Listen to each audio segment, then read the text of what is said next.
operations.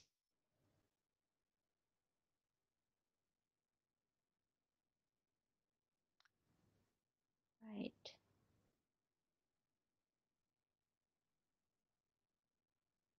Sebentar ya.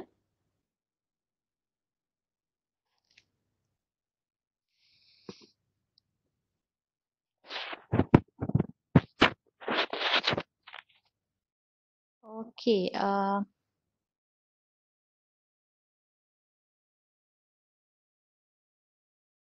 boleh nampak skrin saya? Boleh nampak slide? Okey, good. Boleh. Saya buat full screen ya, view. Okey. Alright.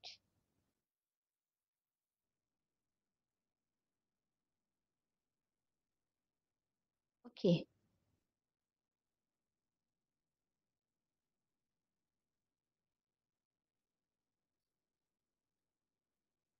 Alright. Uh, Baik, rasanya elok kita bermula sebab dah menunjukkan jam 10. Jadi Alhamdulillah hari ini merupakan siri yang terakhir bagi bulan Mei 2020 untuk e-training kompetensi siswa, dan anda semua bersama dengan saya. Rasanya kalau ramai yang dah join e-training dah mengenali saya, Puan Nurul Nur Farhana Yahya, merupakan penolong pendaftar kanan di Pusat Pembangunan Hebat, iaitu satu pusat yang mendukung agenda hebat, menyediakan satu ekosistem yang kondusif ya, untuk meningkatkan kompetensi pelajar dan menyediakan graduan-graduan USM dalam sektor pekerjaan kelak. Jadi hebat punya agenda ni sangat besar. Anda pun tahu H mewakili holistic, entrepreneurial, B balance, A articulate, and T thinking. Jadi peranan dan juga fungsi H ni sangat besar, dan salah satu peranan ini didukung oleh sektor saya, iaitu sektor kompetensi siswa, di mana sektor kompetensi siswa ini bertanggungjawab untuk menyediakan latihan-latihan kompetensi yang memenuhi kompetensi kebolehpasaran graduan sebagai add values sebenarnya, add values kepada graduan, dan insya-Allah semoga bermanfaat kepada semua. Jadi sedikit orang kata pengenalan. Hari ini tajuk kita adalah komunikasi berkesan, membina repo menggunakan teknik NLP. Tetapi program pada hari ini untuk beginner level atau untuk basic level, saya akan kongsikan kepada anda tips-tips dan juga strategi yang menarik tentang komunikasi berkesan yang diajar oleh guru-guru saya. So kita ada banyak guru, kita ada ramai guru, dan ini saya berguru dengan ada dua lah, satu guru NLP dan juga satu guru komunikasi. Saya juga dari segi pengalaman profesional, saya juga adalah merupakan certified HRDF trainer, juga NLP practitioner, dan tahun lepas Alhamdulillah berjaya menghabiskan satu kursus daripada SME Bank, iaitu certified business coach. Jadi insya-Allah segala pengalaman ni akan dikongsikan kepada anda semua, insya-Allah. Itu sedikit sebanyak berkenaan dengan saya. Tapi saya juga suka nak kongsikan sebalik tugas saya ni, siapa saya. Kan? Kita nak tengok. Okey. Ya. Okey. Sebelum saya bertugas di HDC ataupun di bahagian pelajar USM, saya dulunya adalah merupakan pegawai di latihan staff. So, saya banyak mengendalikan program dalam dan juga luar negara untuk kompetensi staff. Jadi untuk luar negara, Alhamdulillah diberi izin Allah untuk melawat beberapa negara yang sangat cantik. Jadi saya juga berjiwa traveller. Siapa kat sini yang suka travel? Angkat tangan. Tak boleh angkat tangan kan sebab online. Cakap saya. So, travel ni sebenarnya sangat menarik. Sebab apa? Sebab kita meluaskan minda dan juga fikiran kita, melihat culture orang, melihat reka bentuk bangunan, melihat landscape, melihat keindahan alam. So it's totally different sebenarnya dengan negara Malaysia. Jadi bila kita banyak travel ni, kita banyak belajar dan kita banyak meluaskan fikiran kita. Okay. So siapa kat sini traveler, kita sama. Alright. Okay, next. Okay, saya juga sajalah nak reveal kan. Saya juga adalah merupakan lieutenant muda bagi pasukan latihan pegawai simpanan Palapis, tapi untuk khusus di USM. Saya saya tauliah pada 2007 di waktu tu di UiTM, dan Agong pada waktu tu adalah Tuanku Mizan, dan pada waktu ini saya sedang menerima pedang. uh, Apa ni, dan ini adalah salah satu pengalaman saya yang sangat berharga lah sepanjang saya remaja. Pada waktu ni umur muda lagi, dalam lebih kurang 20 tahun macam tu jadi tengok masih kurus. So siapa kat sini yang minat? So siapa kat sini yang minat tentang aktiviti outdoor? Kita sama, okay? Right. Next. Okay, selain daripada traveller, saya juga aktif berpersatuan. Saya juga minat sangat mendaki gunung. Siapa kat sini pendaki gunung? Kita sama. So, ada banyak juga gunung-gunung yang saya dah daki. Antara G7, Gunung Tahan, Yong Belah, dan lain-lain lah. So, antara yang pengalaman yang saya tak dapat lupakan adalah mendaki Gunung Kinabalu pada waktu tu 2017. Dan pada waktu ini adalah antara salah satu momen ataupun musim yang sangat-sangat sejuk. Masa tim kami naik ke atas tu, sangat sejuk sampai saya rasa tiada aliran darah dalam badan saya. So, saya berjalan dalam keadaan yang macam zombie tu. Robot. So dia terlalu sejuk di ke atas ni. Jadi ada orang kata kalau naik atas ni nafas juga boleh jadi pendek. Jadi tu sebab kita challenge diri kita, tawakal. Bila kita dah usaha, kita ada training yang khas sebelum kita mendaki, dan insya-Allah dengan usaha dan tawakal, insya-Allah kita punya hajat tercapai. Jadi kat sini saya sebut, it's not the mountain we conquer but ourselves. Jadi ini adalah antara kisah-kisah saya. Yes, saya juga adalah a mother kepada seorang anak kecil nama Aulia. Alright, itu sedikit sebanyak tentang diri saya. Dan kenapa saya ceritakan diri saya adalah kerana saya nak bermula dengan storytelling yang sangat ringkas, yang sangat mudah, yang dekat dengan diri kita semua. Iaitu apabila kita boleh bercerita ataupun share dengan orang tentang similarities, jika ada kan. Okay. Contohnya juga, siapa kat sini yang daripada Selangor? So kita samalah, saya pun daripada Selangor, dan in fact sekarang ni saya bertugas ataupun work from home daripada Selangor. Daripada PKP 1 lagi saya dah terperangkap di Selangor. Saya naik flight, pada waktu tu saya tidak bawa kereta. Saya naik flight, terus diumumkan PKP dan saya tidak dapat balik lagi ke Pening. Tapi alhamdulillah kita dapat jalankan tugas dengan baik di mana-mana saja dengan adanya teknologi. Baik, hari ini sangat istimewa kerana apa? Kita sebenarnya nak share, sebenarnya saya nak berkongsi kepada anda berkenaan dengan komunikasi berkesan. Sebenarnya tentang konsep komunikasi berkesan. At least kefahaman. Jadi step yang kedua pula adalah bagaimana kita nak apply teknik dan juga strategi kemahiran seni berkomunikasi dalam perhubungan interpersonal menggunakan teknik NLP. Dan sebenarnya nak membina repo ni adalah sangat mudah. Repo ni apa? Repo ni adalah merupakan jambatan. Jambatan bagaimana kita nak berhubung antara diri kita dan orang lain dan kita dapat berkomunikasi dengan baik. Dan mencapai maksud yang diingini. Itu konsep dia sangat mudah. Kita jangan complicatedkan. Jadi kita nak faham komunikasi berkesan ni apabila kita dapat menyampaikan mesej tu dengan baik. Jadi orang ataupun penerima tu dapat menerima mesej tu dan hasrat kita. Baik, itu adalah objektif kita pada hari ini.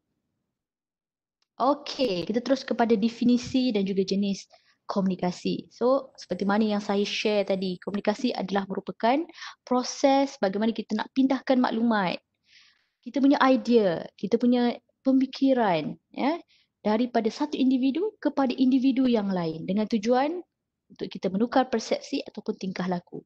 So, communication ni sangat penting bagi kita mempengaruhi. Ada juga untuk pemujukan, ada juga untuk mencapai kata persetujuan, kan? Dan untuk membuat keputusan. Itu juga yang paling penting. Dan yang paling penting tu adalah untuk silaturahim, membina repo, ya, antara satu individu dan juga individu yang lain. So, kemahiran ni sebenarnya adalah merupakan salah satu kemahiran yang sangat penting, tak kiralah sama ada untuk diri anda dan juga untuk anda berada di alam pekerjaan nanti. So, komunikasi adalah sangat kritikal punya kemahiran yang anda perlu master. Anda perlu master dan anda perlu ada confidence di situ apabila anda berkomunikasi. So, komunikasi boleh berlaku secara verbal and also non-verbal. Okay. So kalau verbal, anda bersemuka face to face menggunakan suara. Kalau non-verbal, dia lebih kepada gerak tubuh, intonasi suara, facial expression dan juga pergerakan mata. So kita akan kongsikan nanti sepanjang kepada training pada hari ini. So ini sangat-sangat menarik. Pada sebelum itu, kita perlu tahu sedikit apa dia teori komunikasi Mehrabian. Daripada Meskom mesti sangat familiar dengan teori ini. Teori Mehrabian mengatakan bahawa 55% sebenarnya adalah datang daripada visual. Visual ni apa? Kita punya body language, kita punya facial expression, kita punya keterampilan diri. Semua ini mendatangkan first impression. Apabila kita first berjumpa dengan orang yang baru dan perkara pertama yang dilihat adalah visual. Tengok percentage dia sangat besar, 55%. Jadi adalah sangat-sangat penting anda perlu ada ilmu untuk menonjolkan diri yang positif dan aura yang positif agar komunikasi itu berkesan. Di peringkat awal first impression saja dah berkesan. Belum buka suara lagi. Jadi kita tengok yang kedua adalah 38% iaitu vokal.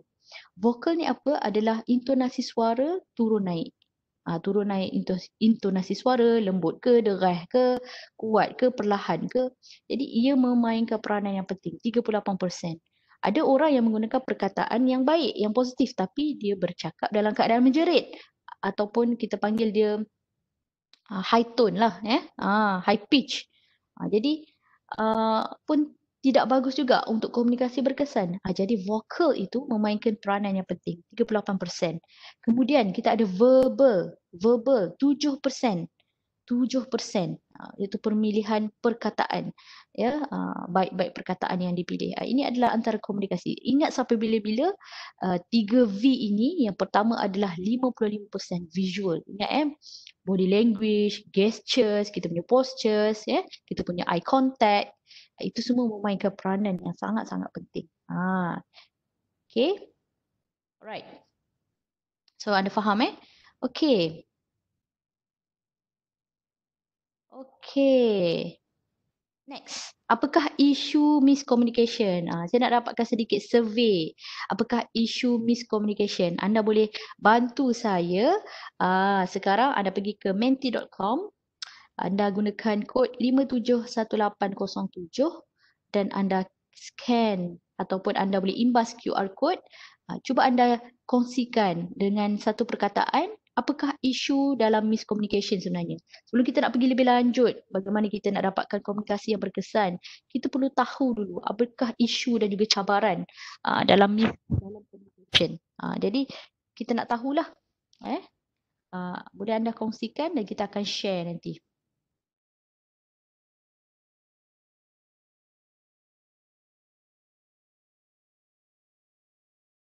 Right.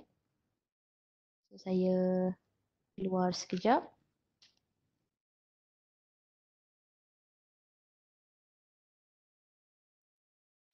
Okay.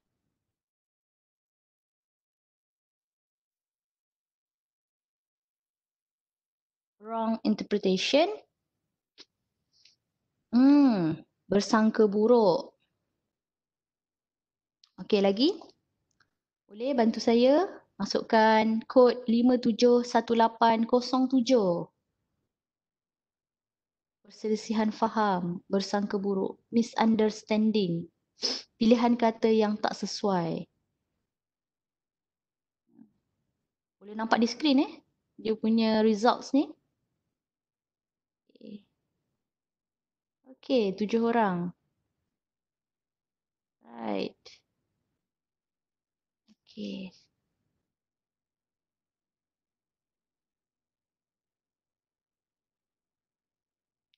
Okey, misunderstanding. Ada yang jawab muka. Muka ni apa sebenarnya? Muka. Okey.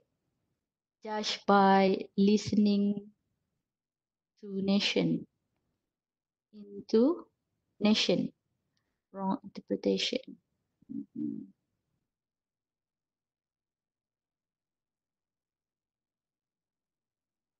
Okay. Okay, anda pergi ke menti.com 571807.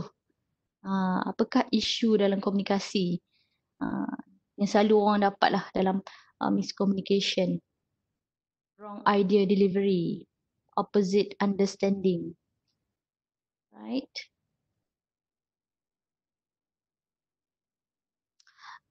Okay. So, kita ada 83 orang. Boleh kita tengok check attendees punya attention. Sekejap ya. Alright. Okay. Okay, boleh? Join lagi. 16 orang baru. Fail to understand. Pilihan kata yang tak sesuai. Paling besar kat sini kalau kita tengok dalam word cloud ni adalah misunderstanding. So, so ini adalah portion yang paling besar. So lagi, bagikah pendapat anda berkait isu-isu dalam miscommunication?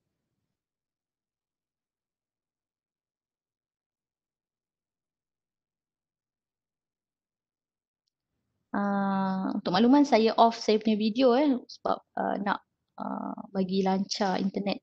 Jadi saya buka slide sahaja.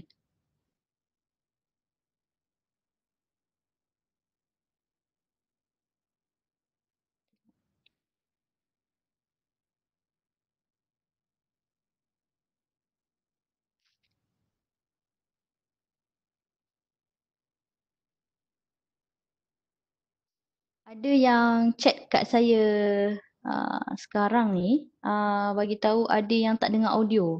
Memang tak dengar audio ke? Boleh respon di ruangan chat? Sebab saya rasa saya on saya punya mic. Boleh kan? Okey, boleh dengar. Alright. So ada pada Nur Izzati, boleh tak anda check? Ya betul. Kena call in tu, kena open audio setting tu.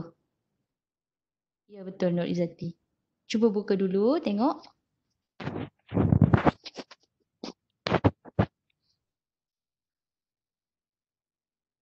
Okay, Izzati. Boleh bantu Izzati. Yang lain, Nur Izzati kata dia tak boleh dengar. Ada setting ke? Sebab bila anda masuk ke dalam Webex ni, dia akan auto bagi tahu untuk terus connect dengan audio. Okay, yang lain boleh dengar. Sepatutnya Nur Izzati boleh dengar lah. Izzati boleh tengok di setting dulu. Okay. Nanti kawan-kawan bantu di ruangan chat. Right. Baik, ada 23 orang dan okey, saya rasa memang yang paling besar adalah misunderstanding, wrong interpretation dan juga perselisihan faham. Ini adalah orang kata input daripada anda semua yang paling besar iaitu misunderstanding. Bagus. Alright. So kita akan teruskan. So yang paling besar adalah misunderstanding. Misunderstanding. So kita nak tengok kita nak tengok halangan dalam komunikasi. So, halangan dalam komunikasi ni sebenarnya adalah merupakan gangguan yang berlaku dalam proses komunikasi. Sama ada secara langsung ataupun dengan nyata. Dia termasuk macam-macam lah sebenarnya. So, saya justify kat sini adalah antaranya adalah bunyi bising, kerosakan peralatan, jarak lokasi, faktor psikologi, faktor kita punya mindset, ya, kurang fokus dan juga environment. So, cara nak mengatasinya sangat mudah. Cara nak mengatasinya sangat mudah. Ah, Anda perlu menjadi pendengar yang baik. Ya, sekiranya komunikasi itu jauh, anda perlu jarakkan lokasi itu semuka. Anda juga perlu menggunakan laras bahasa yang betul dan juga positif. Ya, sebab aura bahasa ni sekiranya satu perkataan silap pun orang dah boleh sensitif. Orang dah boleh sensitif dan juga orang boleh misinterpretation. Macam tadi, misunderstanding. Jadi sentiasa tanamkan dalam diri, guna laras bahasa yang betul dan juga positif. Dan sebelum anda lontarkan ataupun anda berkomunikasi, anda teliti dulu maklumat tersebut.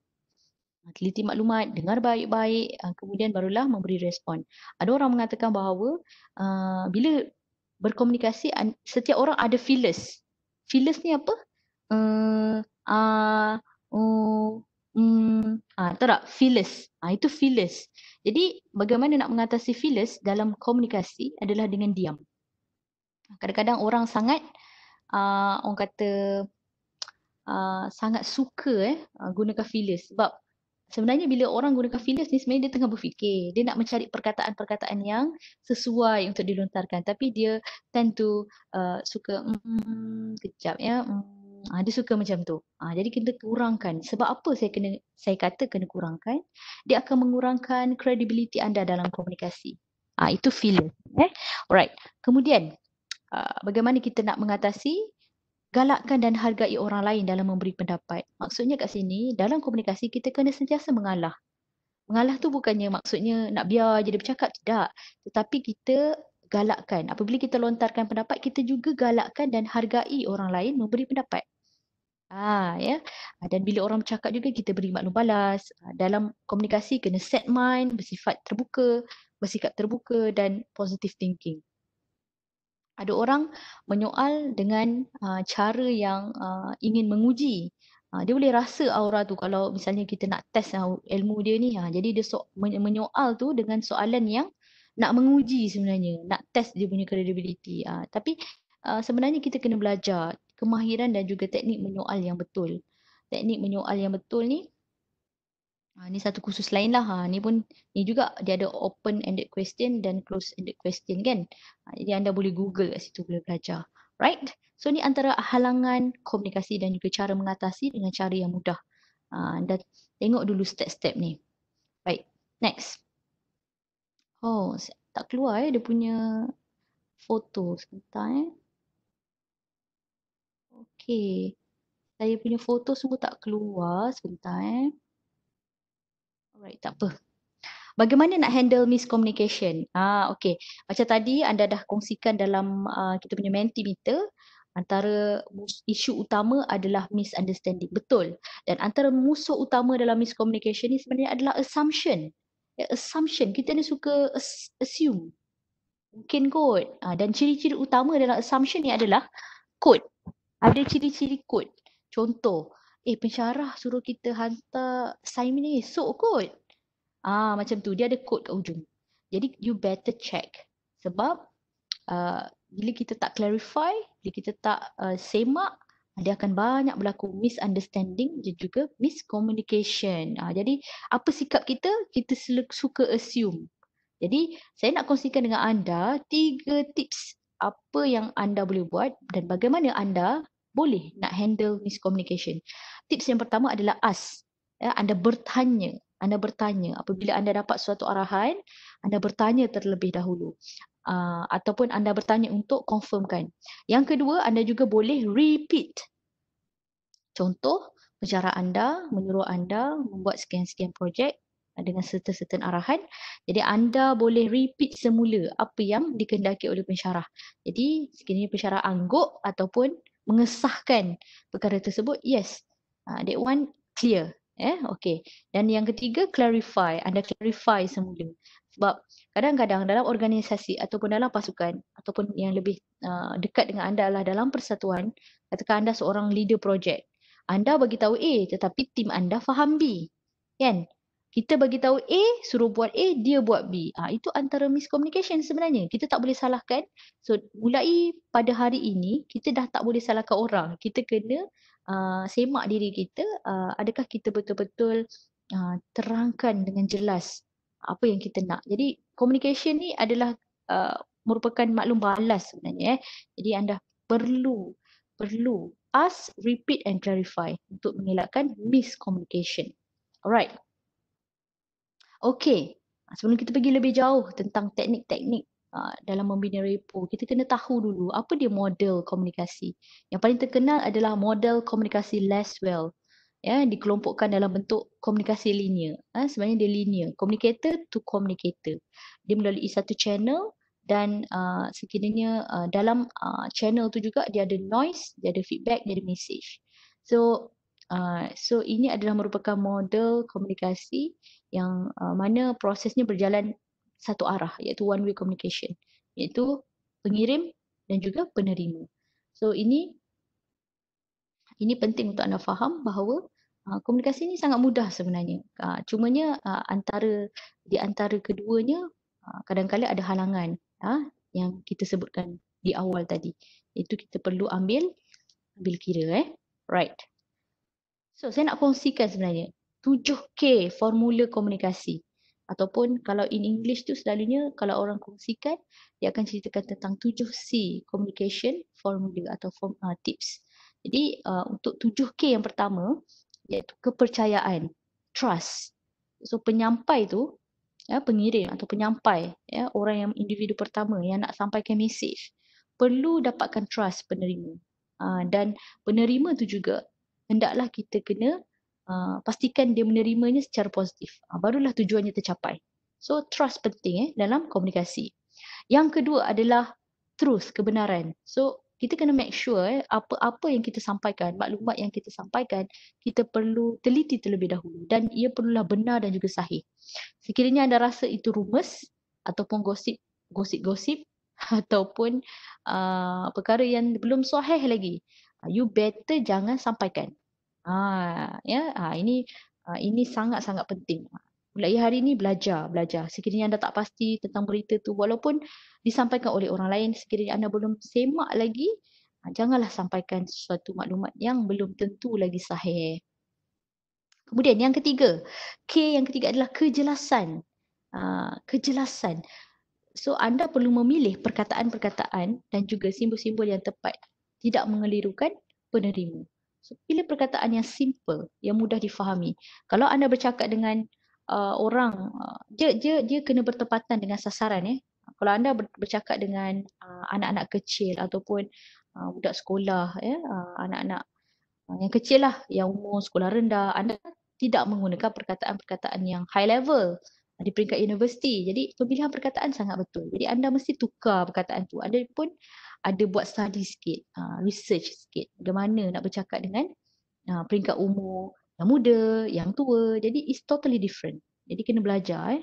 Jadi itu boleh mempengaruhi kejelasan dalam komunikasi. Kemudian yang keempat, kefahaman. So, kandungan mesej hendaklah difahami selaras dengan hasrat penyampai. So, kat sini, kalau anda berkomunikasi dan orang tak faham apa yang anda sampaikan, tak tercapai maksud tu. Tak tercapai maksud tu. Anda faham seseorang, anda syok sendiri. Kadang-kadang ada orang syok sendiri dalam berkomunikasi. Jadi, dia rasa dia dah komunikator yang terbaik dah, yang penuh bergaya. Tapi dia sebenarnya tidak sedar bahawa dia punya mesej tidak dapat difahami dan dia seseorang saja yang faham. Ini ada kaitan dengan keupayaan pendengar memahami mesej. Macam mana yang saya ceritakan tadi, ia perlu bertepatan dengan sasaran kita. Kita kena check dulu audience kita ni siapa, level pendidikan dia macam mana, level background dia macam mana. So kita kena buat ground check terlebih dahulu. Kalau kita berjumpa dengan orang yang baru, at least kita bertanyakanlah 1, 2, 3 soalan untuk dapatkan gambaran bagaimana background dia dan sebagainya. Kemudian dan flow komunikasi itu nanti akan nampak baik. Apabila kita bertanya soalan yang dekat dengan diri dia, kemudian kita tahu keupayaan dia takat mana dan kita pilih perkataan yang sesuai. Okay. Yang keenam, kaedah. Macam hari ini, kita menggunakan medium online, Webex, webinar. So, platform juga sangat sesuai. Pada hari ini, kita banyak menggunakan handphone ataupun WhatsApp ataupun email dalam tujuan penyampaian mesej kepada sasaran. So, banyaklah. Musim PKP ni, kita tak banyak bersemuka. Kita banyak secara online, maya. Alright. Dan last sekali kesinambungan. Apa-apa pun idea, pemikiran ataupun maklumat yang kita nak sampaikan perlulah ada urutan, ada flow.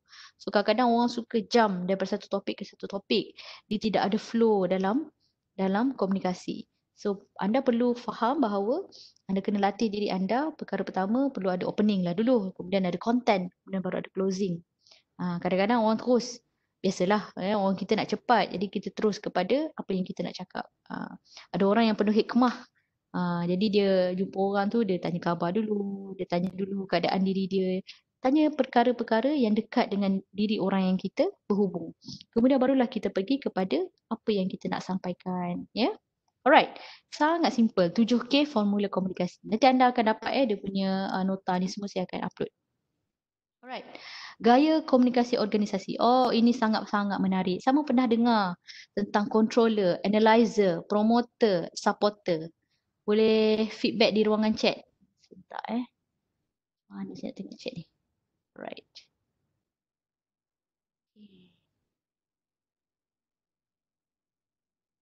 Okay, siapa pernah dengar tentang 4 gaya komunikasi ni?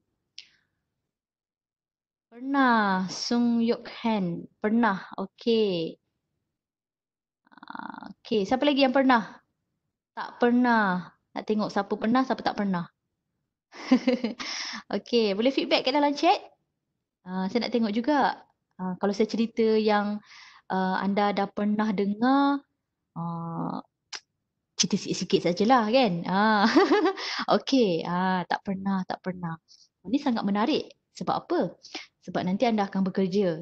Tak kisahlah di mana-mana pun, di persatuan. Ataupun apabila anda mengendalikan satu projek dalam persatuan pun, sebenarnya anda akan nampak 4 gaya komunikasi ni dalam kalangan kawan-kawan kita. Percaya tak percaya? Jangan percaya. Tapi teliti saja.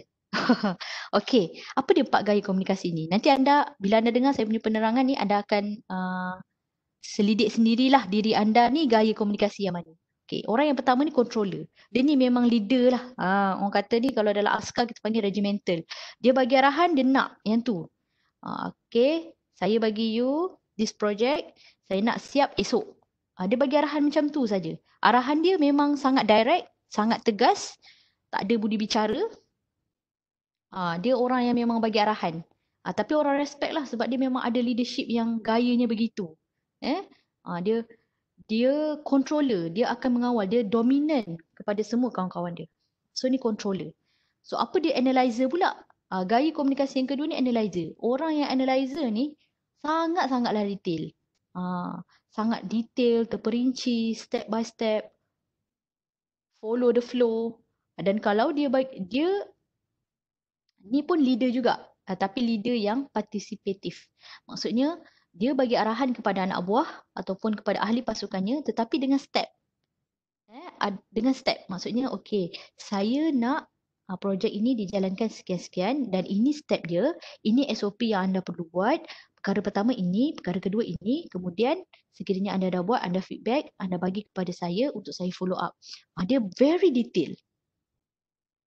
Very detail jadi orang kata okay, very detail. Nur Izzati masih tak dapat dengar audio saya bagaimana nak bantu Nur Izzati ni?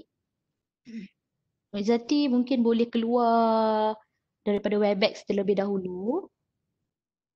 Boleh ya? Boleh dengar? Ataupun dia dengar chat saja. Dia ambil di ruangan chat saja.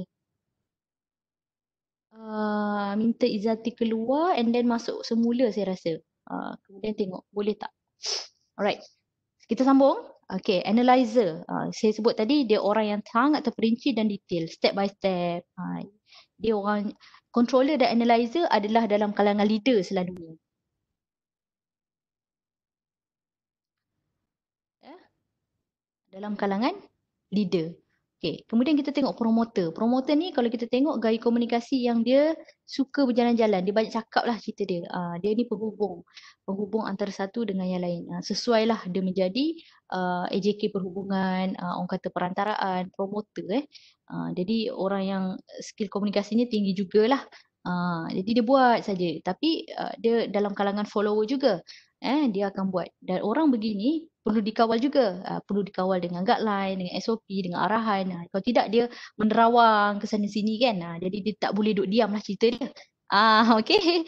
Okay, itu promoter. Kemudian kita tengok yang keempat, supporter.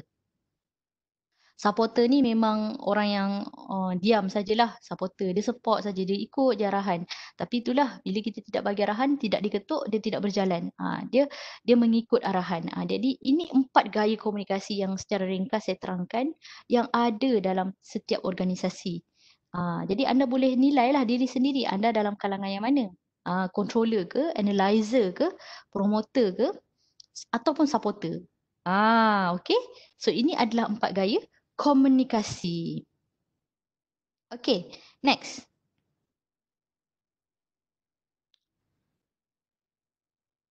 Ya, perlu ada nama dan juga nombor matrix Masa anda register, masa first masuk Webex tadi, anda perlu ada tekan button register, anda masukkan nombor matrix. Okay. Kita patah balik.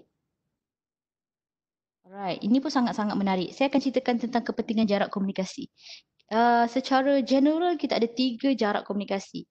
Iaitu jarak sosial, iaitu boleh dikatakan juga casual ataupun formal. Kemudian kita ada jarak intim iaitu jarak peribadi sama ada dengan keluarga dan juga pasangan. Kemudian kita ada jarak profesional. So, saya nak ceritakan tentang jarak profesional. Jarak profesional ni adalah merupakan jarak yang kita selalu gunakan apabila kita berurusan secara rasmi. So, jarak dia lebih kurang sasta, 1 tangan ni. Jadi, kenapa 1 tangan ni? Tidak terlalu dekat, tidak terlalu jauh. Kerana ia memudahkan kita untuk beri dokumen, untuk kita beri business card, untuk kita orang kata ialah eye contact dan sebagainya. Jadi itu adalah jarak profesional. Dan siapa tahu kat sini bagaimana cara yang betul memberikan business card? Siapa tahu kat sini? Siapa pernah diberitahu bagaimana cara yang betul untuk kita beri business card? Cara beri business card yang betul.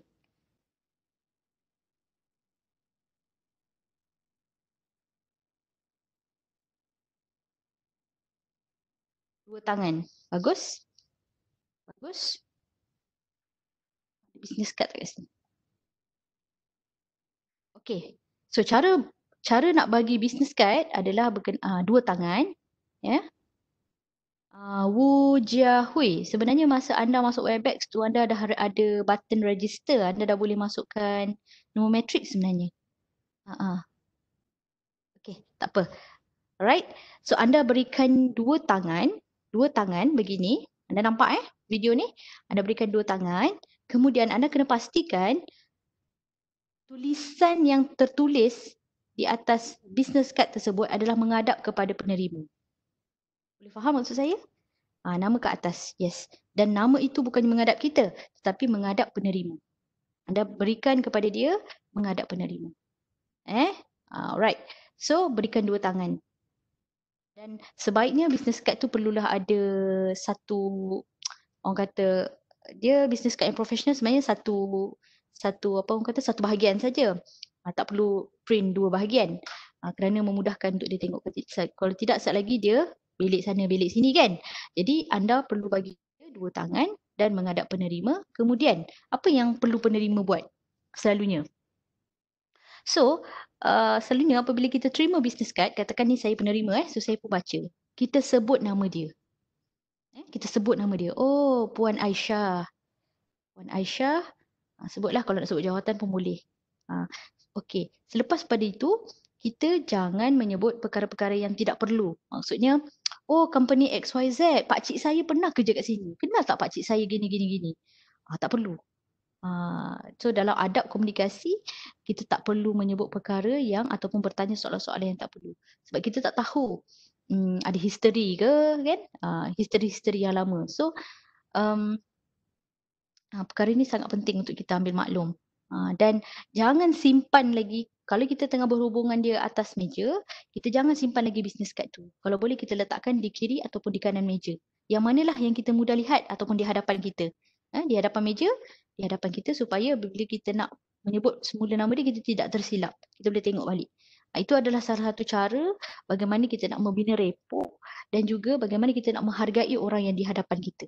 Jadi bila kita orang tengok dia hargai bisnes kad yang kita bagi ni, insya-Allah benda tu memberi aura yang positif lah kepada orang yang kita berhubung. Alright?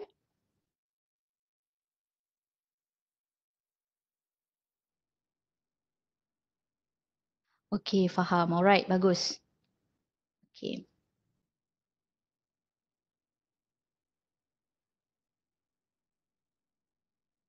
Okay, next.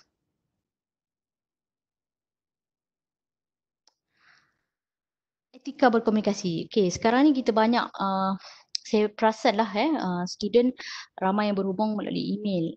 So apa yang penting dalam email ni, sekarang ni kita kurang dah face to face.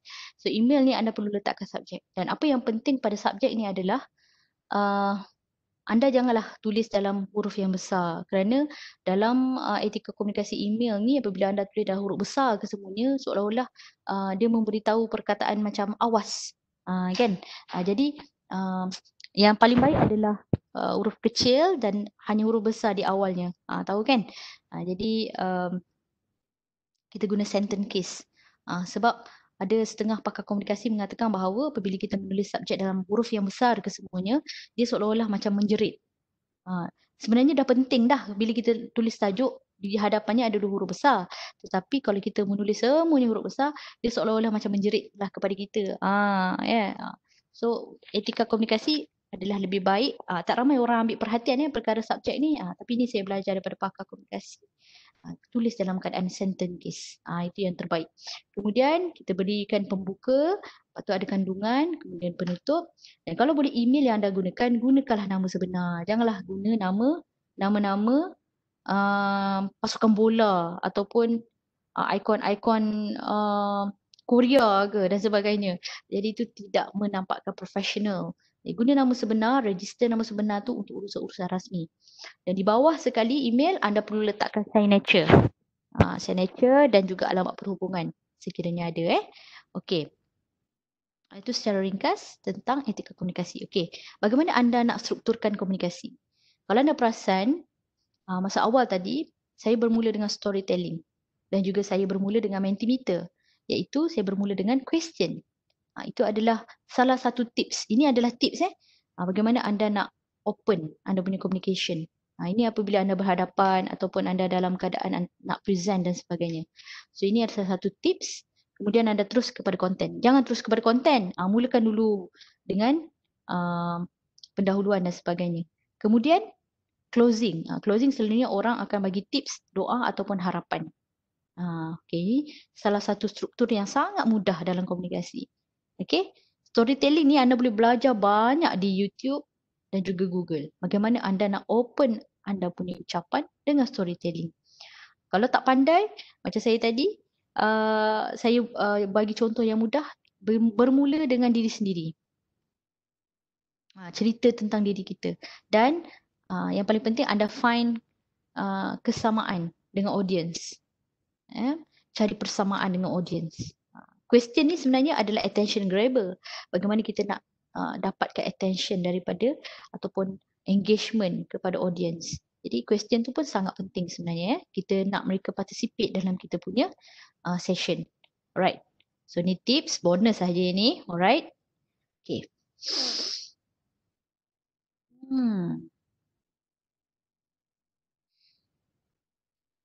Okay, 6 tips boost confidence. Macam mana anda nak boost anda punya confidence? So, Setiap orang dia ada nervousness dia. Nervousness Okay, setiap orang dia ada perasaan nervous apabila dia nak berkomunikasi dengan orang yang baru ataupun high level. Tapi anda sebenarnya boleh kurangkan nervous itu dan anda boleh boost anda punya keyakinan diri dengan 6 cara ini. Yang pertama adalah anda familiar dulu dengan apa yang anda nak sampaikan kepada penerima tu nanti. Dengan orang yang anda berhubung nanti.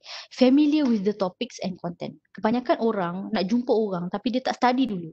Dia tak research dulu apa yang dia nak sampaikan. So at least anda ada content-content ataupun anda ada maklumat yang mencukupi sebelum anda berkomunikasi.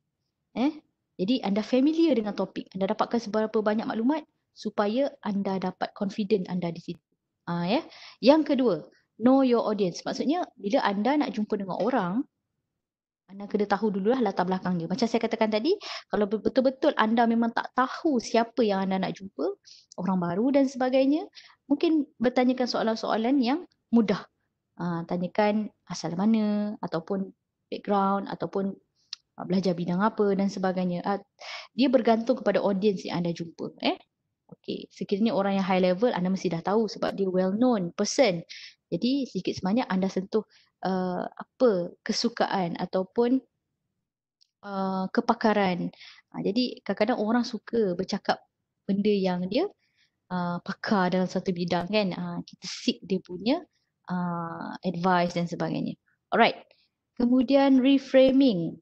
Reframing ni sebenarnya adalah merupakan teknik bagaimana kita menukar persepsi. Kan?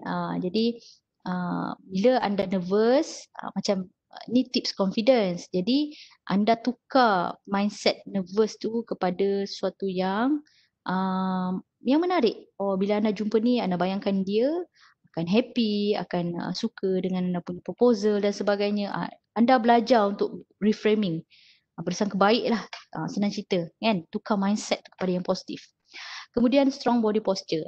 Ada kajian menunjukkan bahawa apabila anda berdiri dalam keadaan yang terbuka dada, anda berdiri, kemudian anda lebarkan dada dan keadaan tangan anda luaskan, jadi selama 1 ke 2 minit, dia akan boost sedikit anda punya confidence level dan menurunkan anda punya cortisol. Jadi dia boleh mengurangkan nervous lah di situ. Strong body posture ni anda boleh Google tengok dia punya keadaan macam mana. So berdiri tegak dan anda apply buka dada dan dalam keadaan relax, anda buat pernafasan yang tenang. Tenang, relax. Kemudian anda bersedialah dengan nak jumpa orang dan sebagainya. Build rapport first. Yang keenam, build rapport first. Rapport ni yang kita nak belajar ni. So bila nak bina rapport ni ada banyak tips. Kita akan pergi one by one nanti Right.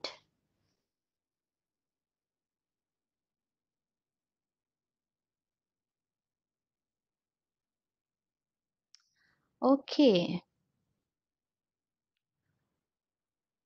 Ada 4 langkah untuk mempengaruhi manusia dalam komunikasi. Self-connected. Diri kita dulu. Diri kita kena bersedia dulu. Kemudian rapport. Kemudian adjust. Adjust ni kita kena adjust laras bahasa yang betul. Yang saya ceritakan tadi, sasaran yang betul.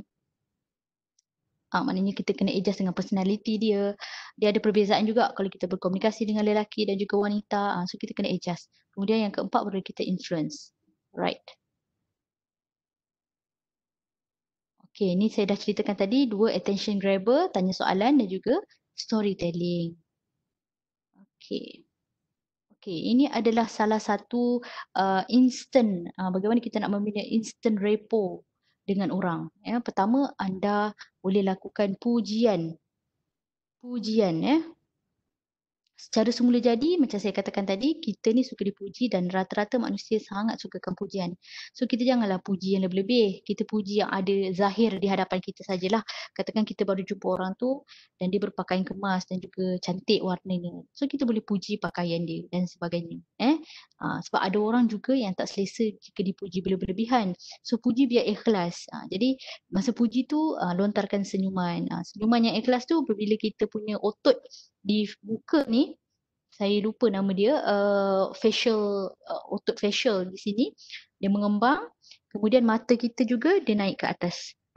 Sampai mata kita kecil. Itu adalah true smile lah. Bila kita senyum macam ni kan, mata kita akan kecil. Kalau fake smile, dia hanya akan mengembangkan otot di sini saja. Mata kita statik gitu. So ada dua jenis smile. Kemudian bila kita jumpa orang, macam saya sebutkan tadi, orang suka bila kita disebut namanya. Okay. Then last sekali, find commonalities. Maksudnya tadi cari kesamaan dengan orang yang kita berhubung. Katakan kalau dia kata asal daripada mana? Bila kita dah berkenalan, asal daripada mana? Saya asal dari sini. Oh ya ke? Samalah kita ni. Kita sedaya upaya cari. Katakan berkenaan dengan hobi ke dan sebagainya. Selalunya orang cari asal negeri lah. Kan? Asal negeri, kesukaan, dan sebagainya. Anda boleh cari. Right? Okay. Boleh saya semak sekarang pukul berapa? Okay, sudah. Okay. Saya nak terus kepada kita punya key hari ini. Key point hari ini. Bagaimana nak membina repo teknik NLP. Seperti mana yang anda mungkin ramai yang dah tahu, NLP adalah Neuro Linguistic Program. Ya, salah satu teknik teknologi NLP ini dia digunakan secara meluas di seluruh dunia untuk membina hubungan ataupun membina jabatan ataupun membina repo. Banyak juga NLP ni dia meluas, dia boleh digunakan untuk teknik counselling, dia boleh juga digunakan untuk teknik komunikasi, dan sebagainya. So saya boleh sebut begitu. So komunikasi yang berkesan adalah apabila seni komunikasi tersebut dia masuk dalam belief system. Bila orang yang kita berhubung tu, bila kita sampaikan suatu mesej, dia percaya, dia merasa mudah, dia merasa seronok untuk mempercayai idea tersebut dan dia menerima mesej tersebut dengan fikiran yang terbuka dan juga positif. Apabila anda berjaya buat begitu, maka repo pun terbina. Jambatan itu pun terhubung. Itu repo. Repo. So anda boleh cari dalam Oxford Dictionary apa dia maksud repo. Okay. So secara umumnya komunikasi ini adalah merupakan respon yang diberikan. So manusia bertindak balas dengan apa yang mereka fikir dan masukkan. Dan yang boleh menjadi tafsiran yang tepat atau tidak tepat kepada maksud anda. So dalam konteks ni, komunikasi melibatkan kedua-dua lah macam saya sebutkan tadi, verbal dan non-verbal. So dia menekankan kepentingan bercakap dengan orang dan menyedari bagaimana orang bertindak balas terhadap apa yang anda katakan. So apa yang mereka dah dengar. Jadi bagaimana kita nak menyesuaikan komunikasi kita dengan sewajarnya. So apabila kita bercakap dengan seseorang, kualiti interaksi yang dinilai kepada respon yang diberikan oleh si pendengar bukan apa yang anda perkatakan. So makna dan kefahaman yang diterima oleh penerima adalah kayu ukur sebenar sebenarnya kejayaan sesuatu komunikasi. Faham maksud saya? So ada orang yang merasakan bahawa macam saya sebutkan tadi, dia dah sampaikan sesuatu perkara itu dengan bergaya dah. Dengan gaya tangannya dan sebagainya. Tidak dinafikan gaya tangan, gestures tangan juga mempengaruhi. Tetapi dia merasakan dia adalah komunikator hebat dah. Tetapi sebenarnya dah jauh tersasar. Dia rasakan dia komunikator yang hebat, tetapi maksud ataupun mesej itu tidak dapat difahami oleh penerima. Jadi dia berjaya atau gagal? Sebenarnya komunikasi kat situ dah gagal sebenarnya, tidak berkesan. Baik. Kita nak tahu juga minda dan badan ni dia saling berhubung. Dan dia memberi kesan kepada yang lain. Okey. So macam sistem imun kita yang dihubungkan secara bersepadu dengan aktiviti otak. So seperti orang kata dia sebenarnya seperti tekanan mental yang boleh menghalang prestasi sistem imun. Dia mengurangkan keupayaan kita untuk memerangi penyakit. So pemikiran ni diangkut ke seluruh badan melalui neurotransmitter. So kena ingat dalam pemikiran kita ni dia berhubung kepada badan. So bahan kimia ni banyak dihantar mesej di antara saraf dan juga sel. Dia mewujudkan satu bentuk komunikasi antara otak dan keseluruhan badan. Ada pernah tak kita bila kita dengar katakanlah yang terkini baru ni contoh yang paling dekat dengan kita Ustaz Abid Liu. Apabila dia bercakap sahaja orang sedih, menangis, tersentuh di jiwa dan di hati. kan, ucapan-ucapan dia tersentuh, bila dia share sesuatu dan sebagainya. Itu melambangkan bahawa memang ada bahan kimia dalam badan kita yang menghantar mesej-mesej tersebut ke seluruh badan, menyebabkan kita memproses apa yang kita dengar sampai kita dapat meresap ke dalam jiwa. Itu komunikasi yang berkesan, dia sampai. Cuba kita fikir sesuatu yang kita sedih dan kita kecewa pada saat ini. Jadi kita renung, kita cuba hayati macam mana dia berlaku, berapa lama dia berlaku. Cuba bayangkan di hadapan kita. Cuba renung dan kenang semua perasaan tersebut. Ada tak kita rasa something? Ah, So, bila kita dalam keadaan sedih ataupun gembira, kalau anda perasan, kita punya perubahan pada tubuh juga berlaku. Seperti apa? Anda boleh dengar anda punya degupan jantung berbeza. Pernafasan anda akan jadi lain. Aliran darah pun akan jadi lain. Kadang-kadang kita rasa sejuk. Kan? Bila kita takut ke ataupun kita nervous ke, kita akan rasa sejuk. Itu adalah perubahan-perubahan bahan kimia dalam badan kita. Sebab badan kita ni ada body intelligence dia sendiri. Dan apa yang penting adalah fikiran kita mempengaruhi operasi keseluruhan tubuh kita. So itu kena ingat dulu. Secara umumnya, saya nak beritahu kepada anda, sebelum kita pergi lebih jauh, teknik NLP ni, kita ada 5 deria utama. Betul? Kita ada penglihatan, kita ada pendengaran, sentuhan, kita ada deria rasa, lidah ni, dan juga kita ada deria bau, menghidu. So, bila dalam komunikasi, apabila kita gunakan semua deria ni secara optimum, kita insya-Allah akan boleh berkomunikasi dengan lebih efektif. Sebab apa? Sebab dengan 5 deria ni yang Tuhan berikan kepada kita, kita boleh nilai, menganalisis dan juga kita boleh terjemah persekitaran kita. Okey, saya nak sebut kat sini, dalam slide saya takkan ceritakan panjang lebar nota ataupun apa yang saya sebutkan, dan saya harap anda semua memang ada buku nota sendiri dan catat apa yang saya uh, bagi tahu.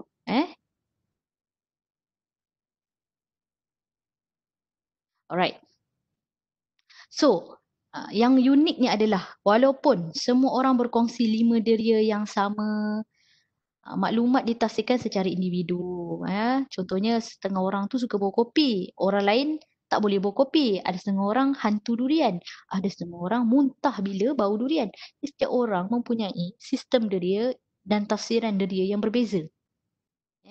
Jadi deria kita ni berada di luar tetapi proses yang berlaku adalah di dalam badan kita. Ini mewujudkan tafsiran peristiwa yang berbeza kepada setiap individu. Nanti kita akan belajar macam mana kita nak tengok orang ni jenis visual ke, auditory ke, kinestetik ke dan sebagainya. Anda boleh tengok juga anda dominan yang mana. Anda dominan orang yang visual ataupun auditory ataupun kinestetik. Okay? Sebab apa saya katakan begitu? Sebab bila kita dapat memahami dari segi percakapan seseorang, laras bahasa yang digunakan, laras bahasa yang dia gemar gunakan, dia akan meningkatkan lagi kemesraan dan komunikasi kita dengan dia. Apabila kita tahu dia ni orang visual, kita kena banyak gunakan juga laras bahasa visual. Itu orang yang ada ilmu lah. Okay? So, saya akan ceritakan nanti. So, ini saya nak cerita juga tentang submodality. Submodality ni adalah salah satu term dalam NLP, iaitu dia merupakan perincian kepada pengalaman. Submodality ni adalah gabungan dua perkataan iaitu sub dan modality. So modality ni boleh dikatakan sebagai modal kepada otak. Otak. Dia proses pengalaman dan juga peristiwa. So okay. So boleh kita flashback balik. Apa modal kepada otak kita yang menarik lah pengalaman, mungkin pengalaman bulan lepas. So otak kita menerima modal dari apa yang kita terima daripada sesuatu peristiwa. So daripada 5 deria kita tadi lah, mata, telinga, kulit, hidung dan juga lidah. Right. So proses berfikir ni menggunakan modal tau. Jadi ia boleh diperhalusi dengan lebih terperinci. So perbezaan-perbezaan yang lebih halus dipanggil submodality, menggunakan 5 deria tadi. So anda perlu memperhalusi submodality ni, menyesuaikan butiran Sehingga dia dapat menukar emosi kita bila berhadapan dengan situasi, sama ada situasi itu positif ataupun negatif. Alright. So, kita nak terus pergi kepada teknik yang pertama. Matching and mirroring. Boleh saya tahu berapa ramai yang tahu tentang matching and mirroring?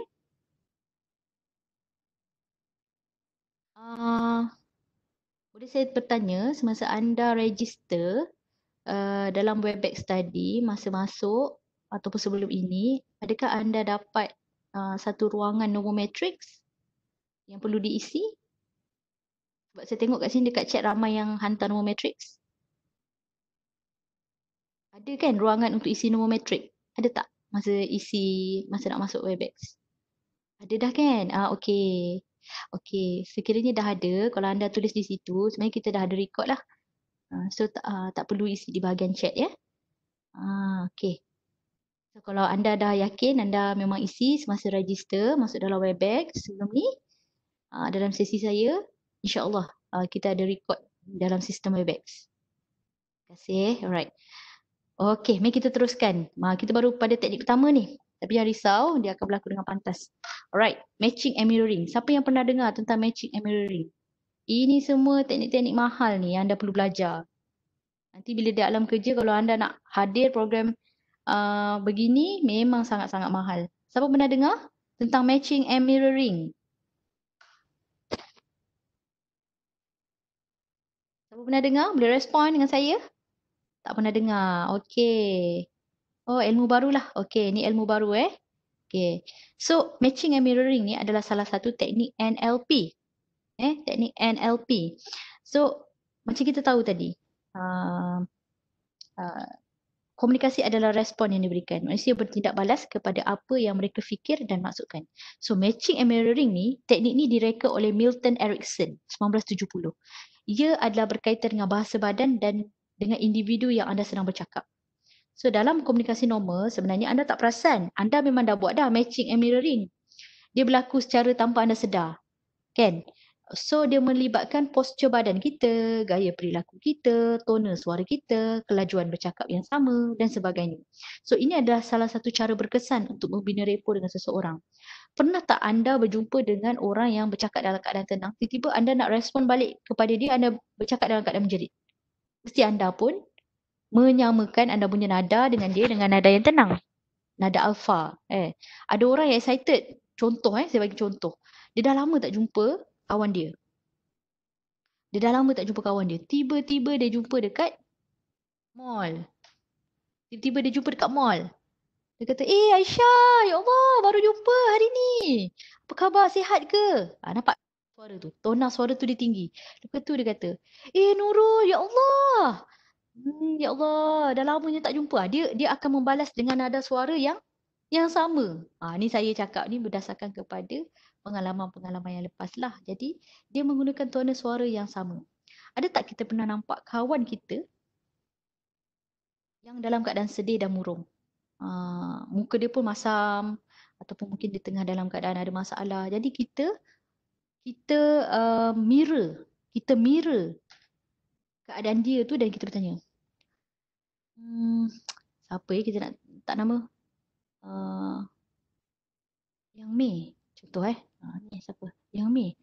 Awak okey ke? Awak kenapa? Boleh saya bantu? Contoh macam tu. Kita pun mirror wajah dia. Tak adalah kita tanya dalam keadaan senyum, betul tak? Kalau dia dalam keadaan yang bermuram durja ataupun dalam keadaan yang tengah ada masalah. Itu maksudnya matching and mirroring. So, ini adalah cara berkesan untuk kita membina repo sebenarnya. Contoh kalau ada orang datang rumah kita ke dan sebagainya, kalau orang tu tiba-tiba datang, terus dia duduk bawah. Kita waktu tu tengah duduk di atas sofa. Adakah kita terus duduk di atas sofa? Tidak kan? Kita akan matching dengan dia, matching dan mirroring dia, duduk juga di bawah. So, ia orang kata mewujudkan keselesaan. Komunikasi yang selesa. Kan? Dia jadi macam ada authority pula kalau kita satu di atas, satu di bawah. Jadi kita juga salah satu cara menghormati sebenarnya. Okay? Ini bergantung kepada sasaran lah. Okay, kita nak tengok pula next. Okay, ni yang macam saya cerita tadi. tone of voice, speed of voice, gestures, postures and juga facial expression. Okey. Nada suara ni sangat penting.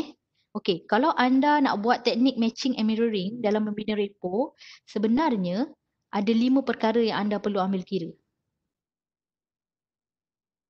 Ada 5 perkara. Apa dia? Tone of voice. Anda sebut sama-sama walaupun saya tak dapat nak dengar suara semua kan. Tone of voice, speed of voice, gestures, posture, facial expression. 5 perkara. Ingat 5 perkara. So, saya akan terangkan satu persatu. Alright. Pertama, tone of voice. Sebenarnya dia menyama araskan suara kita macam saya ceritakan tadi dengan audience. Kalau orang tu bernada suara tinggi, kita boleh juga menggunakan nada suara yang lebih kurang sama tinggi dengan audience. Sekiranya audience ataupun orang di hadapan kita menggunakan nada suara yang rendah, kita juga harus sebenarnya samakan aras tu menggunakan nada suara yang rendah. Kecuali kalau kita ada satu authority. Kita ada, orang kata kita memegang jawatan dan sebagainya, mungkin kita boleh menggunakan nada suara yang sedikit tinggi untuk menunjukkan ketegasan. Bukanlah nada marah, tidak. Nada ketegasan. Ya. Contoh, macam saya ceritakan tadilah, orang yang lama dah tak jumpa. Jadi dia menggunakan nada suara yang tinggi dan teruja. Dua orang sahabat yang lama tak jumpa kan. Takkanlah kawan tu tiba-tiba teruja, kita pula balas macam nak tak nak je. Jadi tak berkesan kat situ. Jadi kita menghargai dan juga bertindak balas. Orang kata matching dengan kawan kita. Kemudian yang kedua adalah speed of voice. Speed of voice ni adalah kelajuan suara. Dalam proses match and mirroring, selain daripada kita menyamakan nada suara, tone of voice, secara tidak langsung kita juga aplikasikan teknik kelajuan suara. Bayangkan jika kita nak menyapa kawan kita ke ataupun sesiapa sahajalah dengan nada suara yang bersemangat, bertujuan untuk menceriakan suasana tetapi disambut dengan hamba. Macam mana? Macam mana perasaan tu? So, adjustment tu kena ada. Supaya nada dan tempo percakapan kita sama dengan orang yang kita sedang berhubung. Alright. Kemudian, gestures. Gerak tubuh. Teknik gesture ni adalah meniru gaya tubuh audiens secara minimal dan tidak terlalu ketara. Nanti saya akan tunjukkan gambar. Bila kita sedang berbual, kalau anda tengok orang yang ada ilmu matching and mirroring ni, bila dalam komunikasi, anda akan tengok kalau kawan tu duduk letak tangan di atas meja, dia pun akan letak tangan di atas meja, bukan letak di bawah. Kalau dia chin grabbing, katakan, yelah, kadang-kadang dia pun secara minimal mengikut cara tu. Sebenarnya itu adalah teknik repo secara halus. Kalau anda tengok apa lagi, kawan tu dalam, katakan ini selalunya berlaku dalam mesyuarat lah.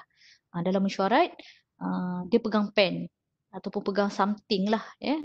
Dan kalau kita nak repo dengan dia, kita nak buat matching and mirroring, kita boleh dari awal repo dengan dia dengan meniru pergerakan tubuh dia. Dan insya-Allah apabila kita lontarkan pendapat ataupun idea, insya-Allah dia akan diterima. Itu salah satu cara halus lah. Ni ada kajian NLP. Right. Saya akan tunjukkan nanti contoh-contoh gambar. So posture pula adalah postur tubuh. Maksudnya kat sini anda tiru cara orang yang anda berhubung tu, cara dia berdiri, cara dia duduk secara minimal dan tidak terlalu ketara lah. Kalau dia kadang-kadang dia silang kaki, kita pun ikutlah juga silang kaki. Tapi tidaklah terlalu cepat bila dia silang kaki. Bila kawan kita tu silang kaki, cepat-cepat kita silang kaki. Ambil masa dan juga tidak terlalu ketara. Tidaklah terlalu sama tapi anda ada buat pergerakan tersebut. Okey. Tapi anda kena ingat, kalau orang yang anda berhubung tu, yang duduk di hadapan kita tu adalah mereka yang berjawatan lebih tinggi, ataupun bos, ataupun orang yang lebih tua, pensyarah kita dan sebagainya adalah tidak sesuai lah. Kalau anda silang kaki, anda pun nak silang kaki, tak sesuai. Ini adalah merupakan salah satu teknik kalau dia sama aras ataupun sama level dengan kita lah.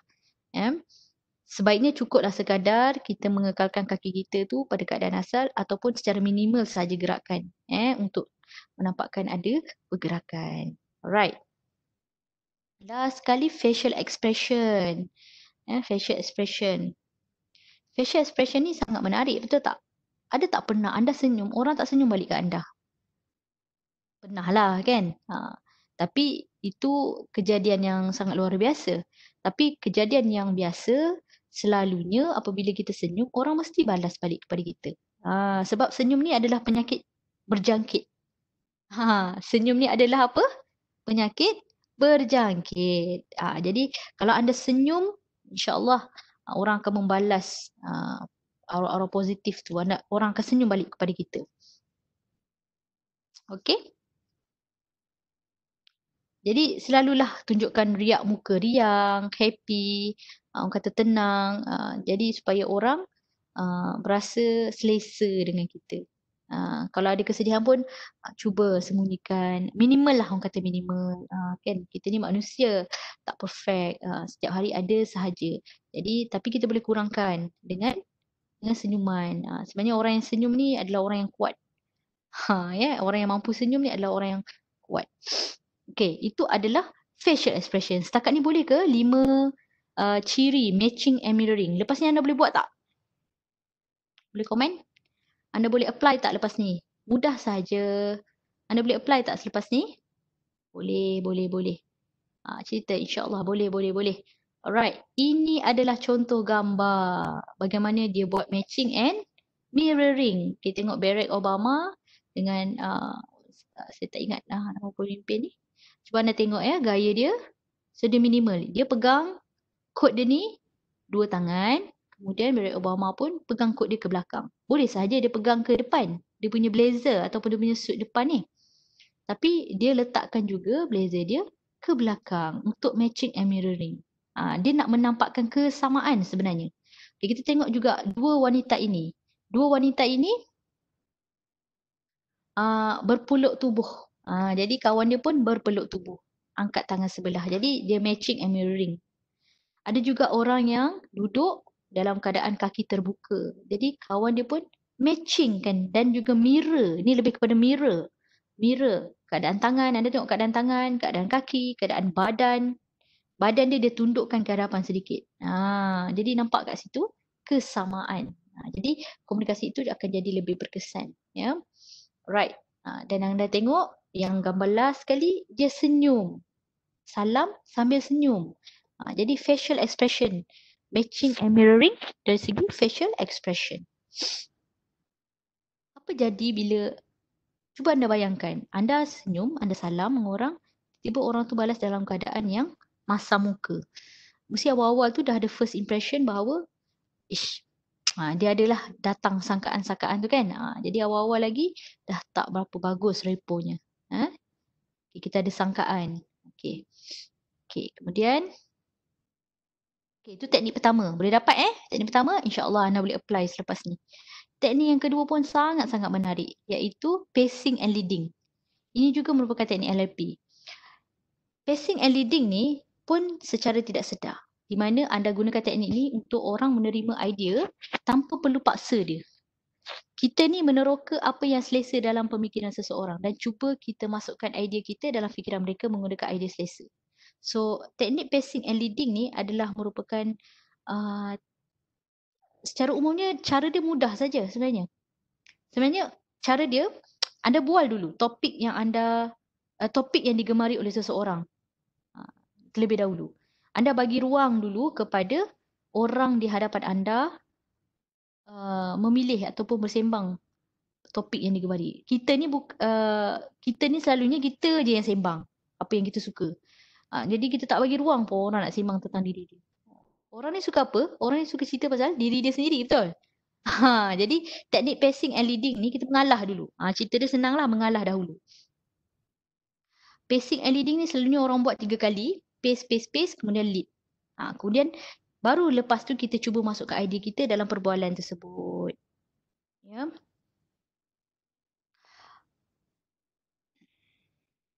Dia sebenarnya pacing ni anda membenarkan seseorang katakan apa yang penting bagi mereka dulu sebelum kita memulakan agenda kita. Nampak tak? Bila kita bagi ruang untuk orang bercerita dahulu, sebenarnya dia lebih mudah nak menerima idea kita ataupun apa yang kita nak perkatakan selepas itu. Sebab pada awalnya kita dah apply teknik mendengar dengan baik. Kan? Jadi insya-Allah selalunya teknik ni berjaya lah. Bila anda pace, kemudian baru anda lead. Orang-orang yang berjaya banyak guna teknik ni. Yang kita tak sedar mereka guna teknik ni dan mempengaruhi fikiran kita. Kita tak sedar yang kita terima idea dia, kita macam selesa dengan idea dia kan. Tanpa perlu paksa pun diri kita untuk terima. Sebab kita terlebih dahulu diberi ruang oleh dia untuk kita cerita. Jadi kat situ nampak. Right. Okay, ni yang menarik ni. Teknik yang ketiga. Sekarang pukul berapa ya? Macam movie Inception, ya. Yeah. So kalau anda tengok movie pun banyak orang putih ni dia banyak gunakan teknik NLP. Sekarang 11:16. Okey. Sistem representasi, sensory modalities. Ni juga teknik NLP. Okey. Maklumat saya dah ceritakan lebih awal tadi. Kita ada 5 sensor yang dipanggil modality. Lepas ni anda boleh gunalah perkataan ni, modality. Ya, sebut betul-betul modality. Saya tak dengar suara anda tapi tak apa. Anda jujur sebut modality. So kita ada visual, auditory, kinesthetic, olfactory dan juga gustatory. So, kita sebenarnya boleh baca gaya modaliti minda orang lain melalui pemerhatian pernafasan dia. Anda boleh tengok pernafasan dia. Anda boleh tengok suara dia. Anda boleh dengar suara dia, sorry. Anda boleh dengar perkataan yang digunakan. Anda boleh lihat eye contact dia. So, tapi dalam perkembangan NLP juga ada gaya berfikir yang keenam yang dikenali sebagai digital, iaitu gaya pemikiran berteraskan struktur idea. Pada zaman digital sekarang ni, saya percaya ramai yang mempunyai gaya modaliti minda secara digital. Dia adalah dia punya tanda-tanda dia, nanti saya akan terangkan. So, kita tambah lagi VAKD. VAKD. Right. Gustatory tadi apa? Merasa. Olfactory menghidu. So kalau takut anda yang tak faham, olfactory tu menghidu, gustatory merasa. Okay. So ini sistem representasi setiap orang. Tapi anda mungkin tak sedar anda dominan yang mana. Nak saya ceritakan tak? Setiap satu sistem modalities ni.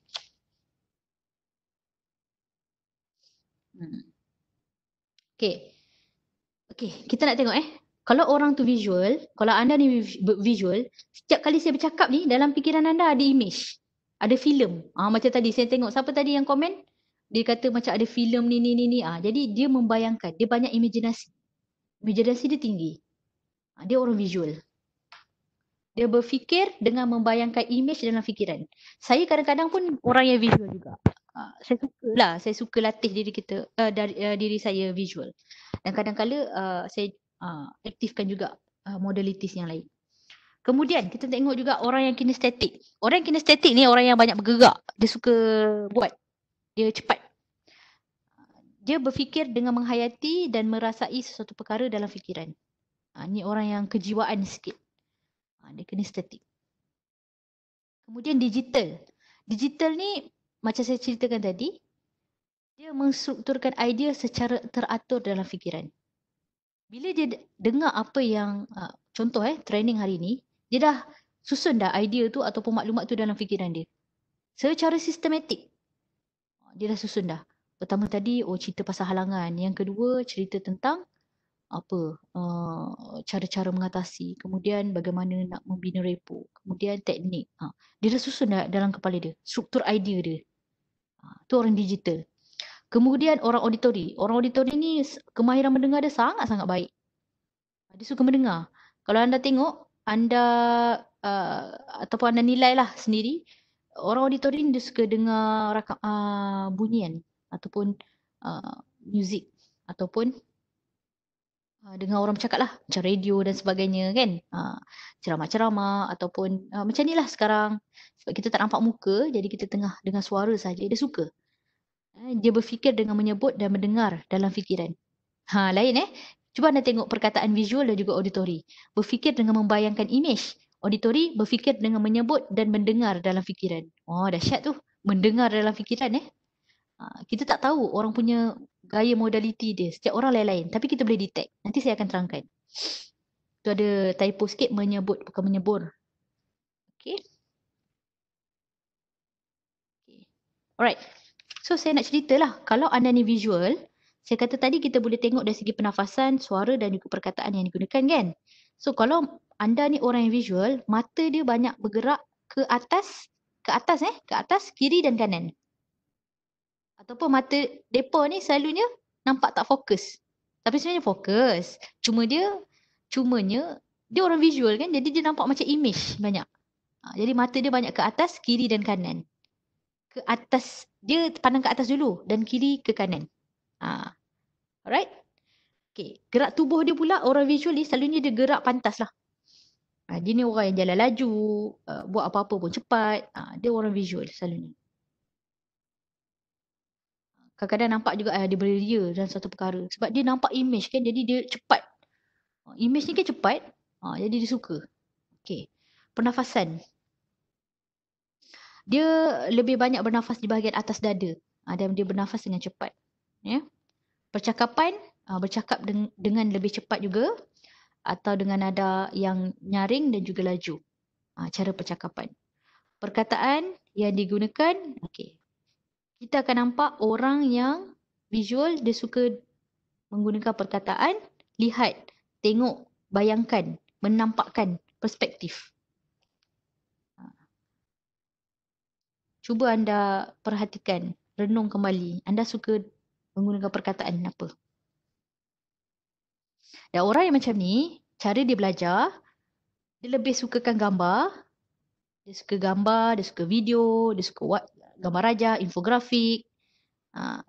Dan dia ni kurang sensitif lah dengan bunyi. Dia lebih minat reka bentuk. Dia mudah bosan dengan arah lisan. Jadi, dia lebih suka gambar rajah. Dia orang visual. Kita tengoklah perkataan dia selalu keluarkan. Oh, saya nampak perkara ni.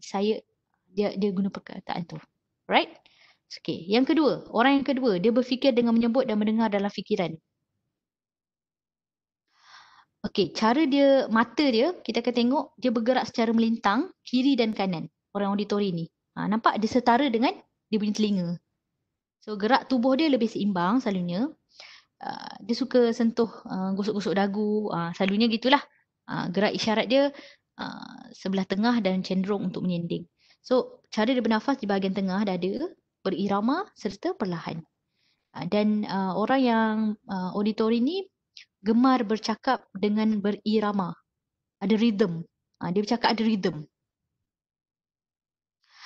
Dia selalu guna perkataan, oh saya dengar apa yang awak cakap. Ataupun, saya cari dia punya ayat kalau orang auditori ni.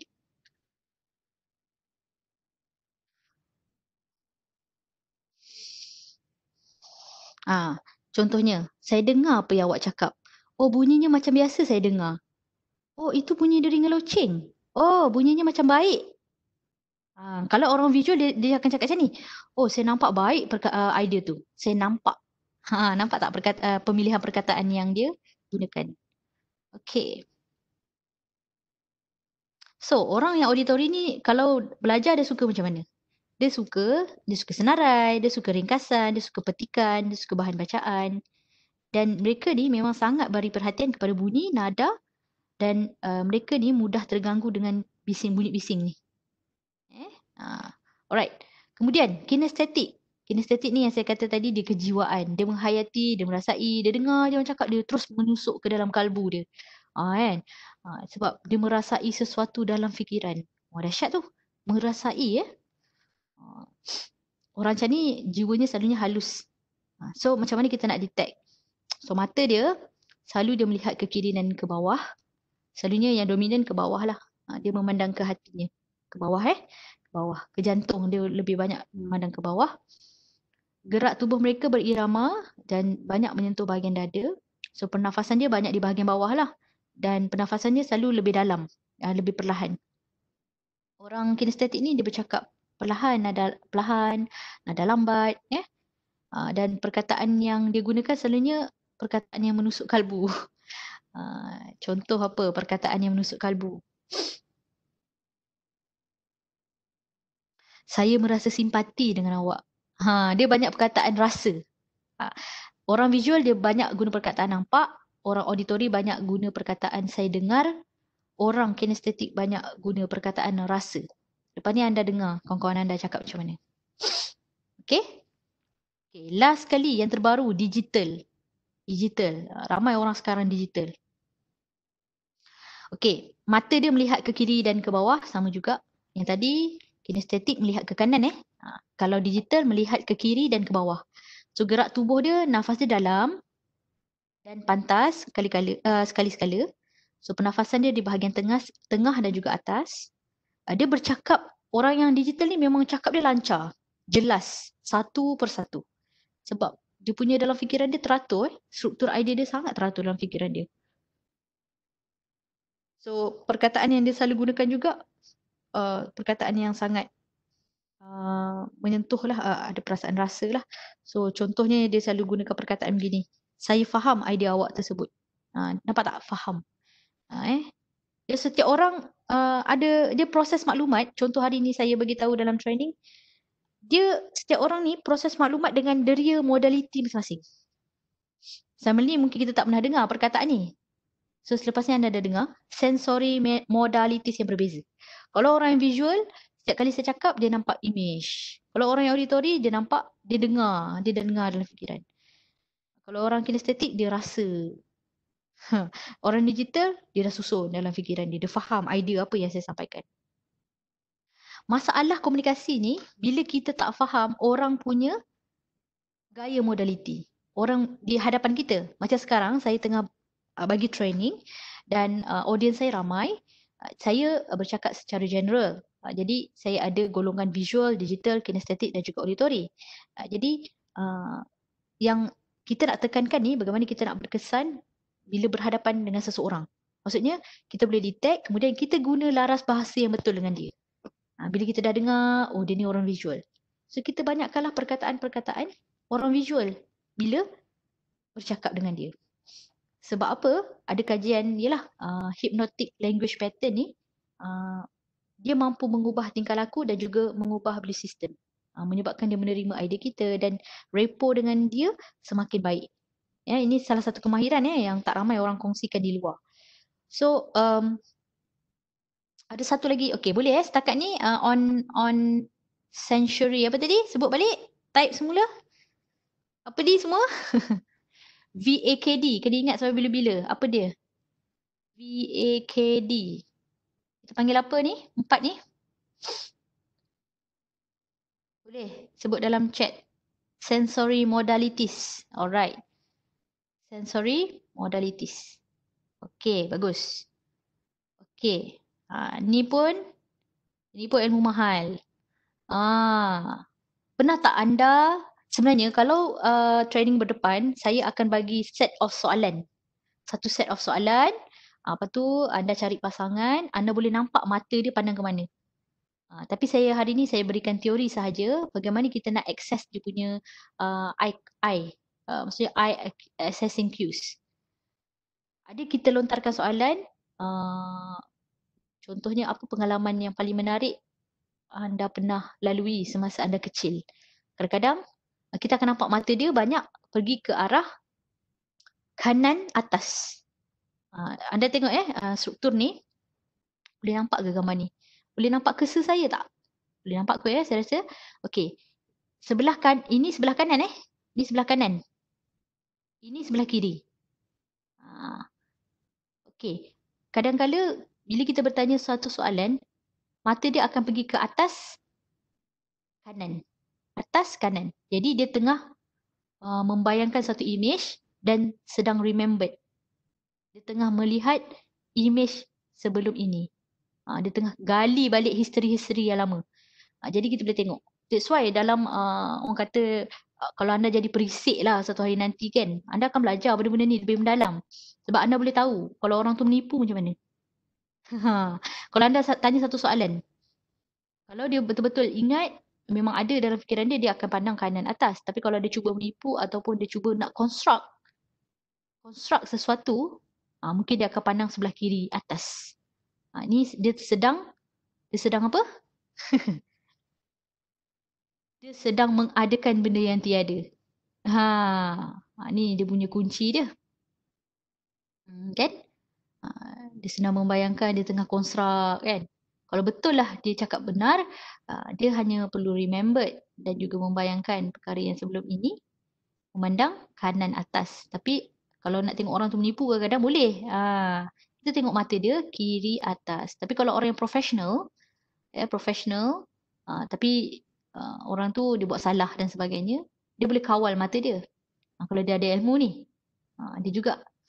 Tapi ada banyak lagi test-test yang lain. Kalau anda jadi perisik, anda tahulah nanti macam mana.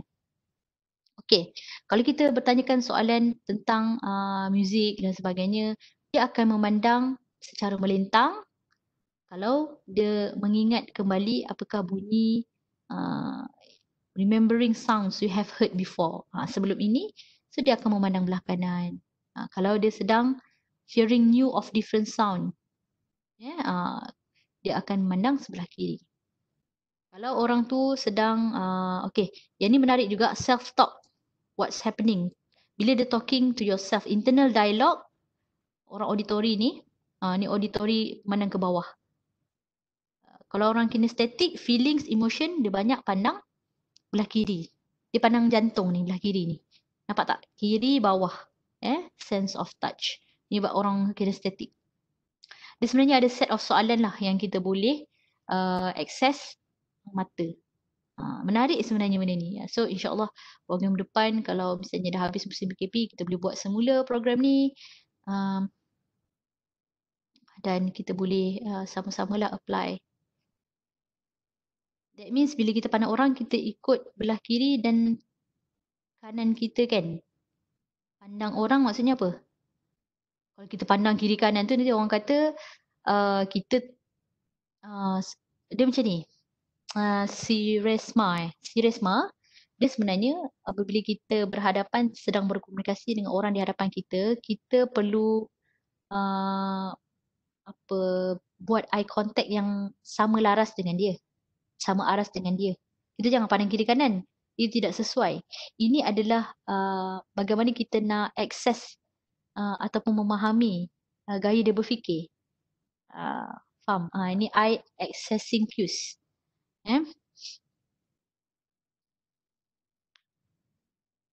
Kita nak tengok sahaja sebenarnya. Nak tengok dulu sebenarnya. Ni saya tak pergi go deep lah tentang accessing cues mata ni. Alright? Tapi kalau kita berhadapan dengan orang, kena pandang betul-betul eye contact dengan dia. Ya. If orang tu depan kita, we follow their left and right or our left and right.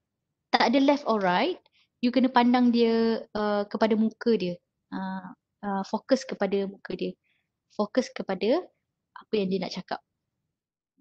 Ini saya bagi tahu tadi adalah bagaimana kita nak access apa yang dia tengah fikir.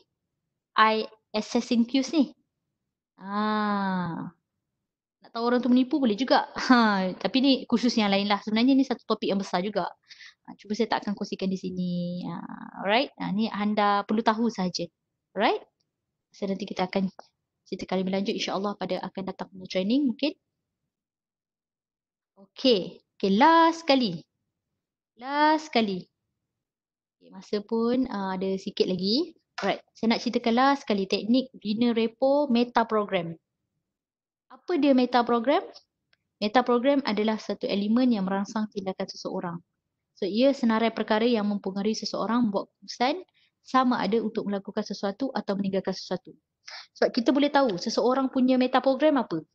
Ini ilmu baru juga. Ada 8 sebenarnya tapi mungkin saya akan kongsikan 6 sahaja. So, ini meta program ni dia macam your priority. Setiap orang dia ada pilihan priority dia sendiri.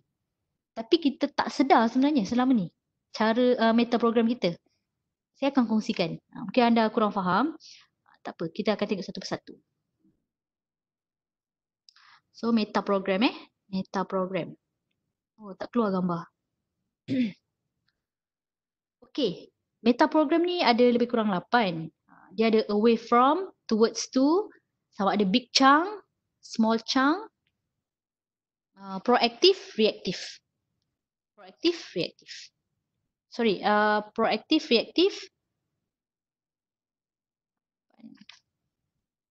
4, 6, 8, 10. Oh sorry, ada 10 gaya meta program. Faktor dalaman, faktor luaran, orientasi masa lalu, orientasi masa hadapan. Tadi saya sebut proaktif, reaktif. So ada 10. So tak apa, kita ceritakan satu-satulah. Kita ceritakan satu-satunya. Ada dua kemahiran untuk kita apply kaedah meta program ni secara efektif, kita perlu menggunakan frasa dan perkataan yang betul sesuai untuk orang lain yang kita berkomunikasi. So, bila kita bercakap perkara yang betul, pada cara yang betul, pada waktu yang betul, insya-Allah komunikasi itu akan berkesan. So, ada dua kemahiran yang penting kat sini. Pertama, kita kenal pasti dulu. Dia guna meta program yang apa? Meta program orang yang sedang kita berinteraksi itu apa? Jadi kita, kalau kita dah sembang lama dengan dia, kita tahulah. So, yang kedua, bagaimana kita nak menggunakan frasa yang betul untuk mempengaruhi orang itu. Bila kita dalam satu pasukan, kita dah biasa bekerja dengan dia kan? Kita tahu dia jenis macam mana. Sebagai contoh, seseorang yang guna meta program away from. So, tindak balas dia lebih baik kepada suatu permintaan jika kita cakap macam ni. Okey, saya mahu awak fokus dan lakukan ni betul-betul tugasan ni sebab saya tak mahu anda balik lambat. Nampak tak perkataan tu? Away from. Saya tak mahu anda balik lambat. Berbanding. Berbanding. Anda gunakan meta program towards to. Saya mahu anda fokus dan lakukan betul-betul tugasan ini sebab anda boleh pulang awal ke rumah bila sudah siap. Itu gaya bahasa ataupun meta program towards to. Nampak beza? Ada orang meta program dia away from. Jadi bila anda bercakap dalam keadaan meta program towards to, dia tidak memberi kesan sangat kepada dia. Dia punya motivasi tak naik sangat. Jadi dia buat kerja pun macam tak apalah, macam tu. Biasa-biasa saja. Jadi kita kena ini kemahiran tinggi lah sebenarnya meta program ni. Bila anda dah kenal, anda tahu. So semua orang ni mempunyai meta program dan macam mana dia beroperasi dalam diri kita sejak dulu lagi kita tak akan tahu. Tapi kita boleh latih. So struktur ni saya bagi tahu, selepas ni anda boleh latih diri sendirilah. Latih diri sendiri dan anda banyak bila anda berkomunikasi dengan orang, anda boleh dengar, teliti dan sebagainya. Okey. Away from ni cara bercakap menghindari dan juga mengelak menggunakan kata frasa yang membawa seseorang jauh daripada sesuatu situasi. Okey. Tu gaya dia. So towards tu macam kita punya contoh tadi. So bagaimana untuk mendapatkan sasaran ke arah positif. Ada orang tak berkesan cakap dengan cara ke arah positif. Dia berkesan dengan cara bercakap dengan kaedah mengelak. Contoh jika anda tak capai target ni, anda akan sikit-sikit. Berbanding dengan towards tu ni. Jom kita target 50% daripada KPI tahun lepas. Contoh. Nampak tak frasa tu lain yang digunakan. Okay. So boleh faham insyaAllah away from dengan towards to. Ada juga orang yang bercakap dalam keadaan big chunk. Ni selalunya orang-orang besar lah. Dia suka bercakap dalam gambaran umum, besar dan juga rawak. So dia selalu guna perkataan macam ni. So kita dah cerita panjang-panjang kan. Jadi dia cerita, apakah maksud ini secara keseluruhannya? Dia nak nampak gambaran sebenar. Gambaran besar. Ada orang yang suka berfikir secara butiran, terperinci, spesifik, small chunk. Menggunakan kata frasa yang menunjukkan sesuatu secara terperinci. Contoh orang yang terperinci ni, orang yang detail, dia suka cakap macam ni. Okey, pada tahun 2019, suku ketiga, maksudnya quarter 3, perkembangan kewangan ataupun perbelanjaan kewangan organisasi meningkat sebanyak 15%. Nampak tak detail? Dia macam detailing setiap satu. Itu orang yang bercakap secara small chunk. So bila kita nak bercakap dengan orang macam ni, pun kita kena guna laras bahasa yang betul. That's why tadi masa awal-awal halangan dalam komunikasi, kita selalu cakap kenapa ada miscommunication, misunderstanding sebab kita tak faham meta program dia. Berat topik ni. Meta program. Meta program. Okey, saya kongsikan 4 je dalam slide ni, tapi saya akan ceritakan sikit-sikit lah. Lagi 6. Kita ada faktor dalaman dan juga faktor luaran. Faktor dalaman ni bila kita banyak menggunakan perasaan sendirilah. Menggunakan perasaan, menggunakan frasa tentang perasaan pribadi. Contohnya anda yang membuat keputusan terserah kepada anda. Contoh faktor luaran, saya punya bos cakap tak boleh buat begini. Nampak tak? Dia guna faktor luaran. Dia bergantung kepada perspektif orang lain. Fakta dan juga perspektif orang lain. Kemudian kita ada juga orientasi masa lalu dan juga orientasi masa hadapan. Dia suka cakap macam ni. Kali terakhir saya beri pembentangan ni adalah pada tahun lepas. Tu dia suka tengok masa lampau. Kalau dia tengok masa hadapan, dia akan cakap, baik, dalam masa 5 tahun akan datang, saya ingin menjadi sekian, sekian, sekian. Itu orientasi masa hadapan. Kemudian, kita nak tengok juga meta program orang yang proaktif. Macam mana? Orang proaktif ni bagus sebab dia suka ambil tanggungjawab. Suka mencari solusi daripada memandang masalah. Jadi, dia banyak, kalau dia bercakap dengan kita pun, dia akan bagi solution je. Orang macam ni pun kadang-kadang kena belajar juga menjadi pendengar dulu. Kan? So, dia akan banyak menggunakan dialog seperti ini. Say, okay, macam ni awak boleh lakukan dengan cara ini sekarang. So, dia banyak bagi idea. Banyak juga nak mengambil tindakan dan juga nak mengambil alih. Kemudian kita ada juga orang yang reaktif. Orang reaktif ni menunggu orang lain nak memimpin. Dia banyak analisa pilihan dan juga matlamat. Dia tunggu kepada arahan. Dan selalunya orang macam ni dia bergerak perlahan sikit lah. Dia banyak fikir tentang satu perkara. Dia selalu guna perkataan ni. Kita tunggu apa bos nak cakap sekejap lagi. Dia ada masalah ni, ada masalah. Tak apalah, kita tunggulah apa yang bos nak cakap. Tunggulah lecturer nak cakap apa nanti. Tunggu. Nampak? Dia tunggu kepada beberapa pilihan. Okey. Setakat 10 meta program tadi tu, ataupun 4 ni lah yang saya kongsikan. Dapat tak? Boleh tak? Boleh faham? Boleh komen, boleh faham sebab kita dah di penghujung training ni. Boleh So boleh apply ke selepas ni?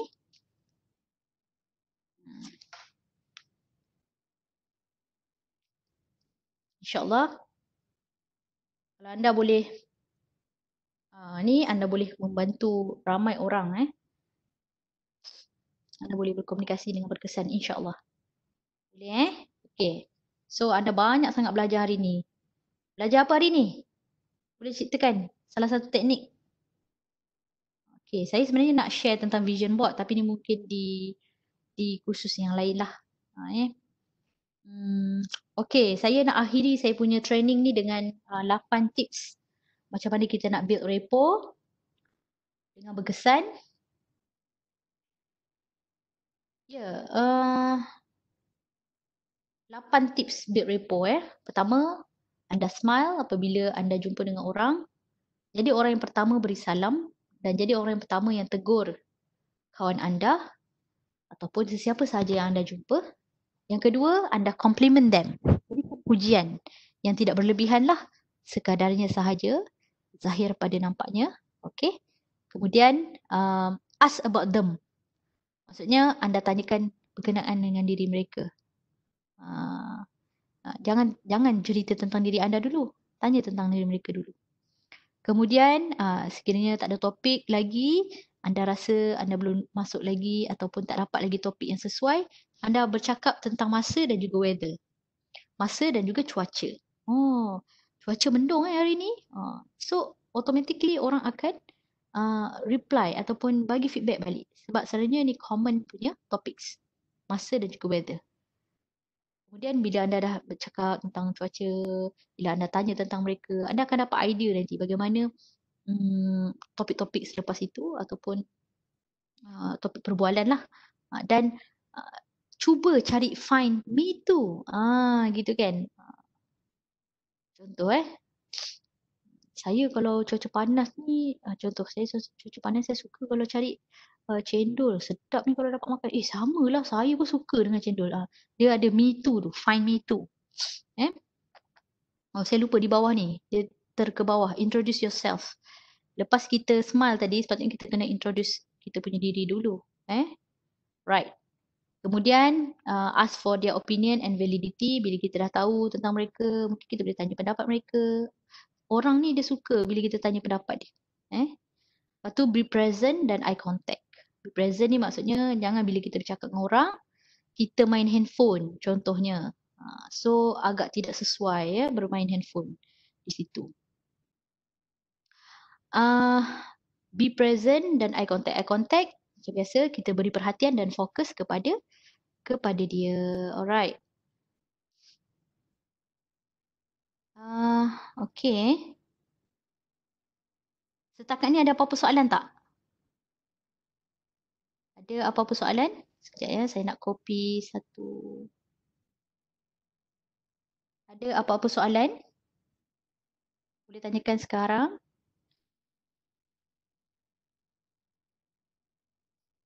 Okay. Boleh tanyakan soalan.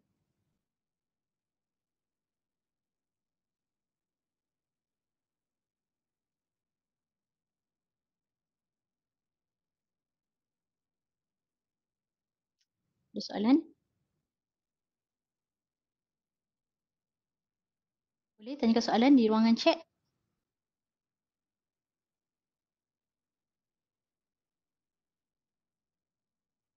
Bentar ya, saya nak copy paste satu borang.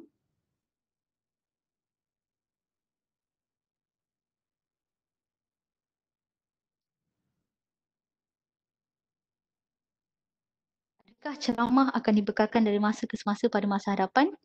Ceramah maksudnya e-training ni ke? Lee Chok Wei. Pada bulan 6, kita punya training lebih kepada persatuan. Oh, ceramah berkaitan dengan NLP. Anda boleh dengarkan recording nanti dan sekiranya ada permintaan, kita akan buat from time to time lah berkenaan dengan NLP. Sebab khusus NLP ni, saya beritahu certified NLP practitioner di USM tak ramai. Less than 10 I think kalau dalam kalangan pegawai tadbir. Dan kita kena dapatkan juga mereka punya kesesuaian masa dan sebagainya lah. Cik Salwan juga merupakan salah seorang practitioner. Cik Salwan ada ke dalam ni? Masih ada? Dia juga boleh berkongsi dengan kita nanti.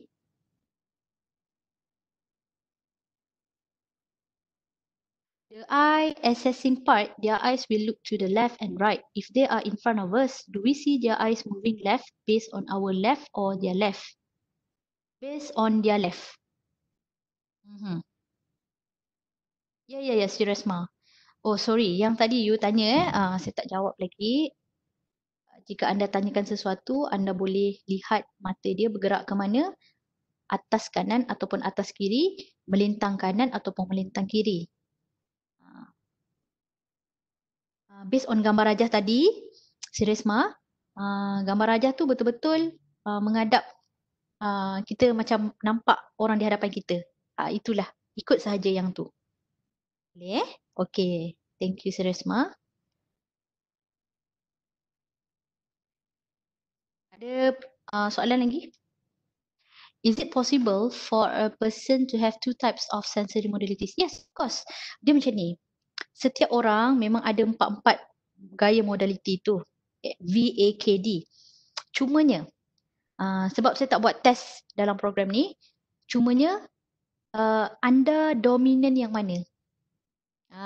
Sebab setiap orang mungkin dia mempunyai gaya modality, dia dominan kepada visual lebih. Ada orang dominan auditory. Ya. Jadi boleh ada lebih daripada 2 sensory modalities. Cumanya nak tahu anda dominan yang mana. Dan sebenarnya anda boleh anda boleh asah dan juga latih modality-modality yang lain supaya semuanya balance. Ya, boleh sebenarnya.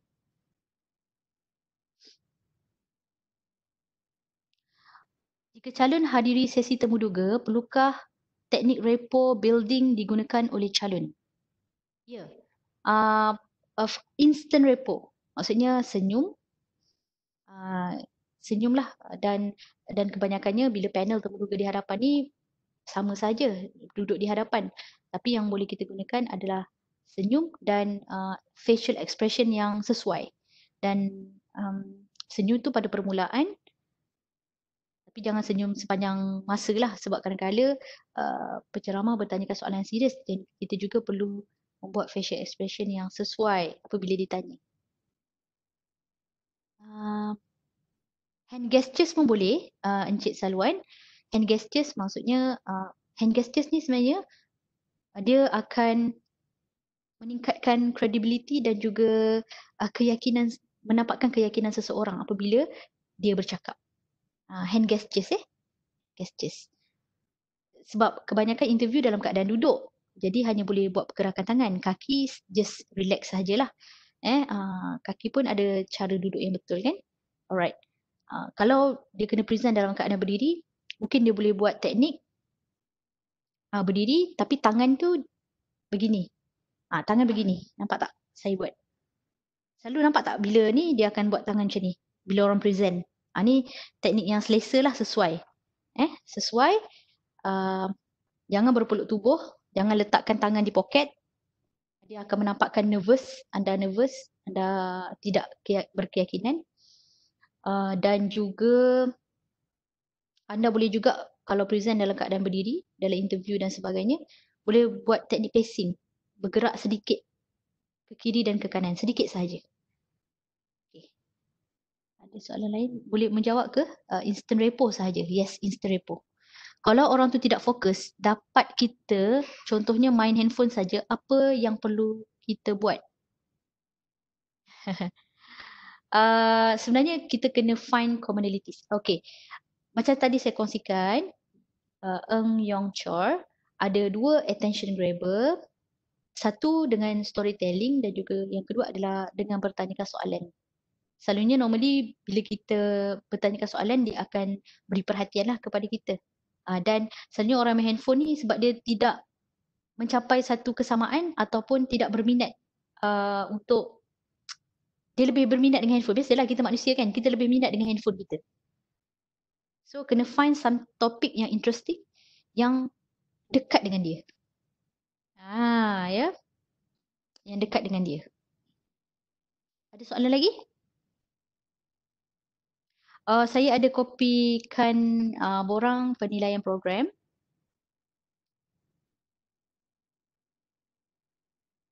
Ni. Okey, boleh bantu saya untuk beri feedback, maklum balas, ya, seperti penceramah sebelum ni.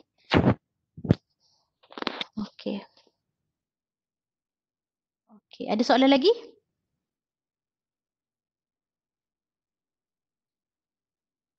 Sebenarnya ada banyak tips-tips komunikasi sebab masa kita terhad. Jadi saya kongsikan tips-tips yang mungkin memberi manfaat pada anda. Orang kata bagaimana nak membina instant repo. Tadi saya ada kongsikan tips dan sebagainya kan. Jadi insyaAllah anda boleh apply. Sekarang pun tengah main handphone untuk guna Webex. Okey, serius semua. Ya, betul lah. Semua banyak online guna handphone ya. Okey, ya, sama-sama. Alright. Okey, ada lagi soalan? Sebelum kita menutup e-training kita pada hari ini. InsyaAllah pada bulan 6, sekejap saya tengok. Bulan 6 kita ada banyak topik-topik yang menarik juga. Banyak kepada pengusaha organisasi dan juga banyak kepada tajuk kepimpinan.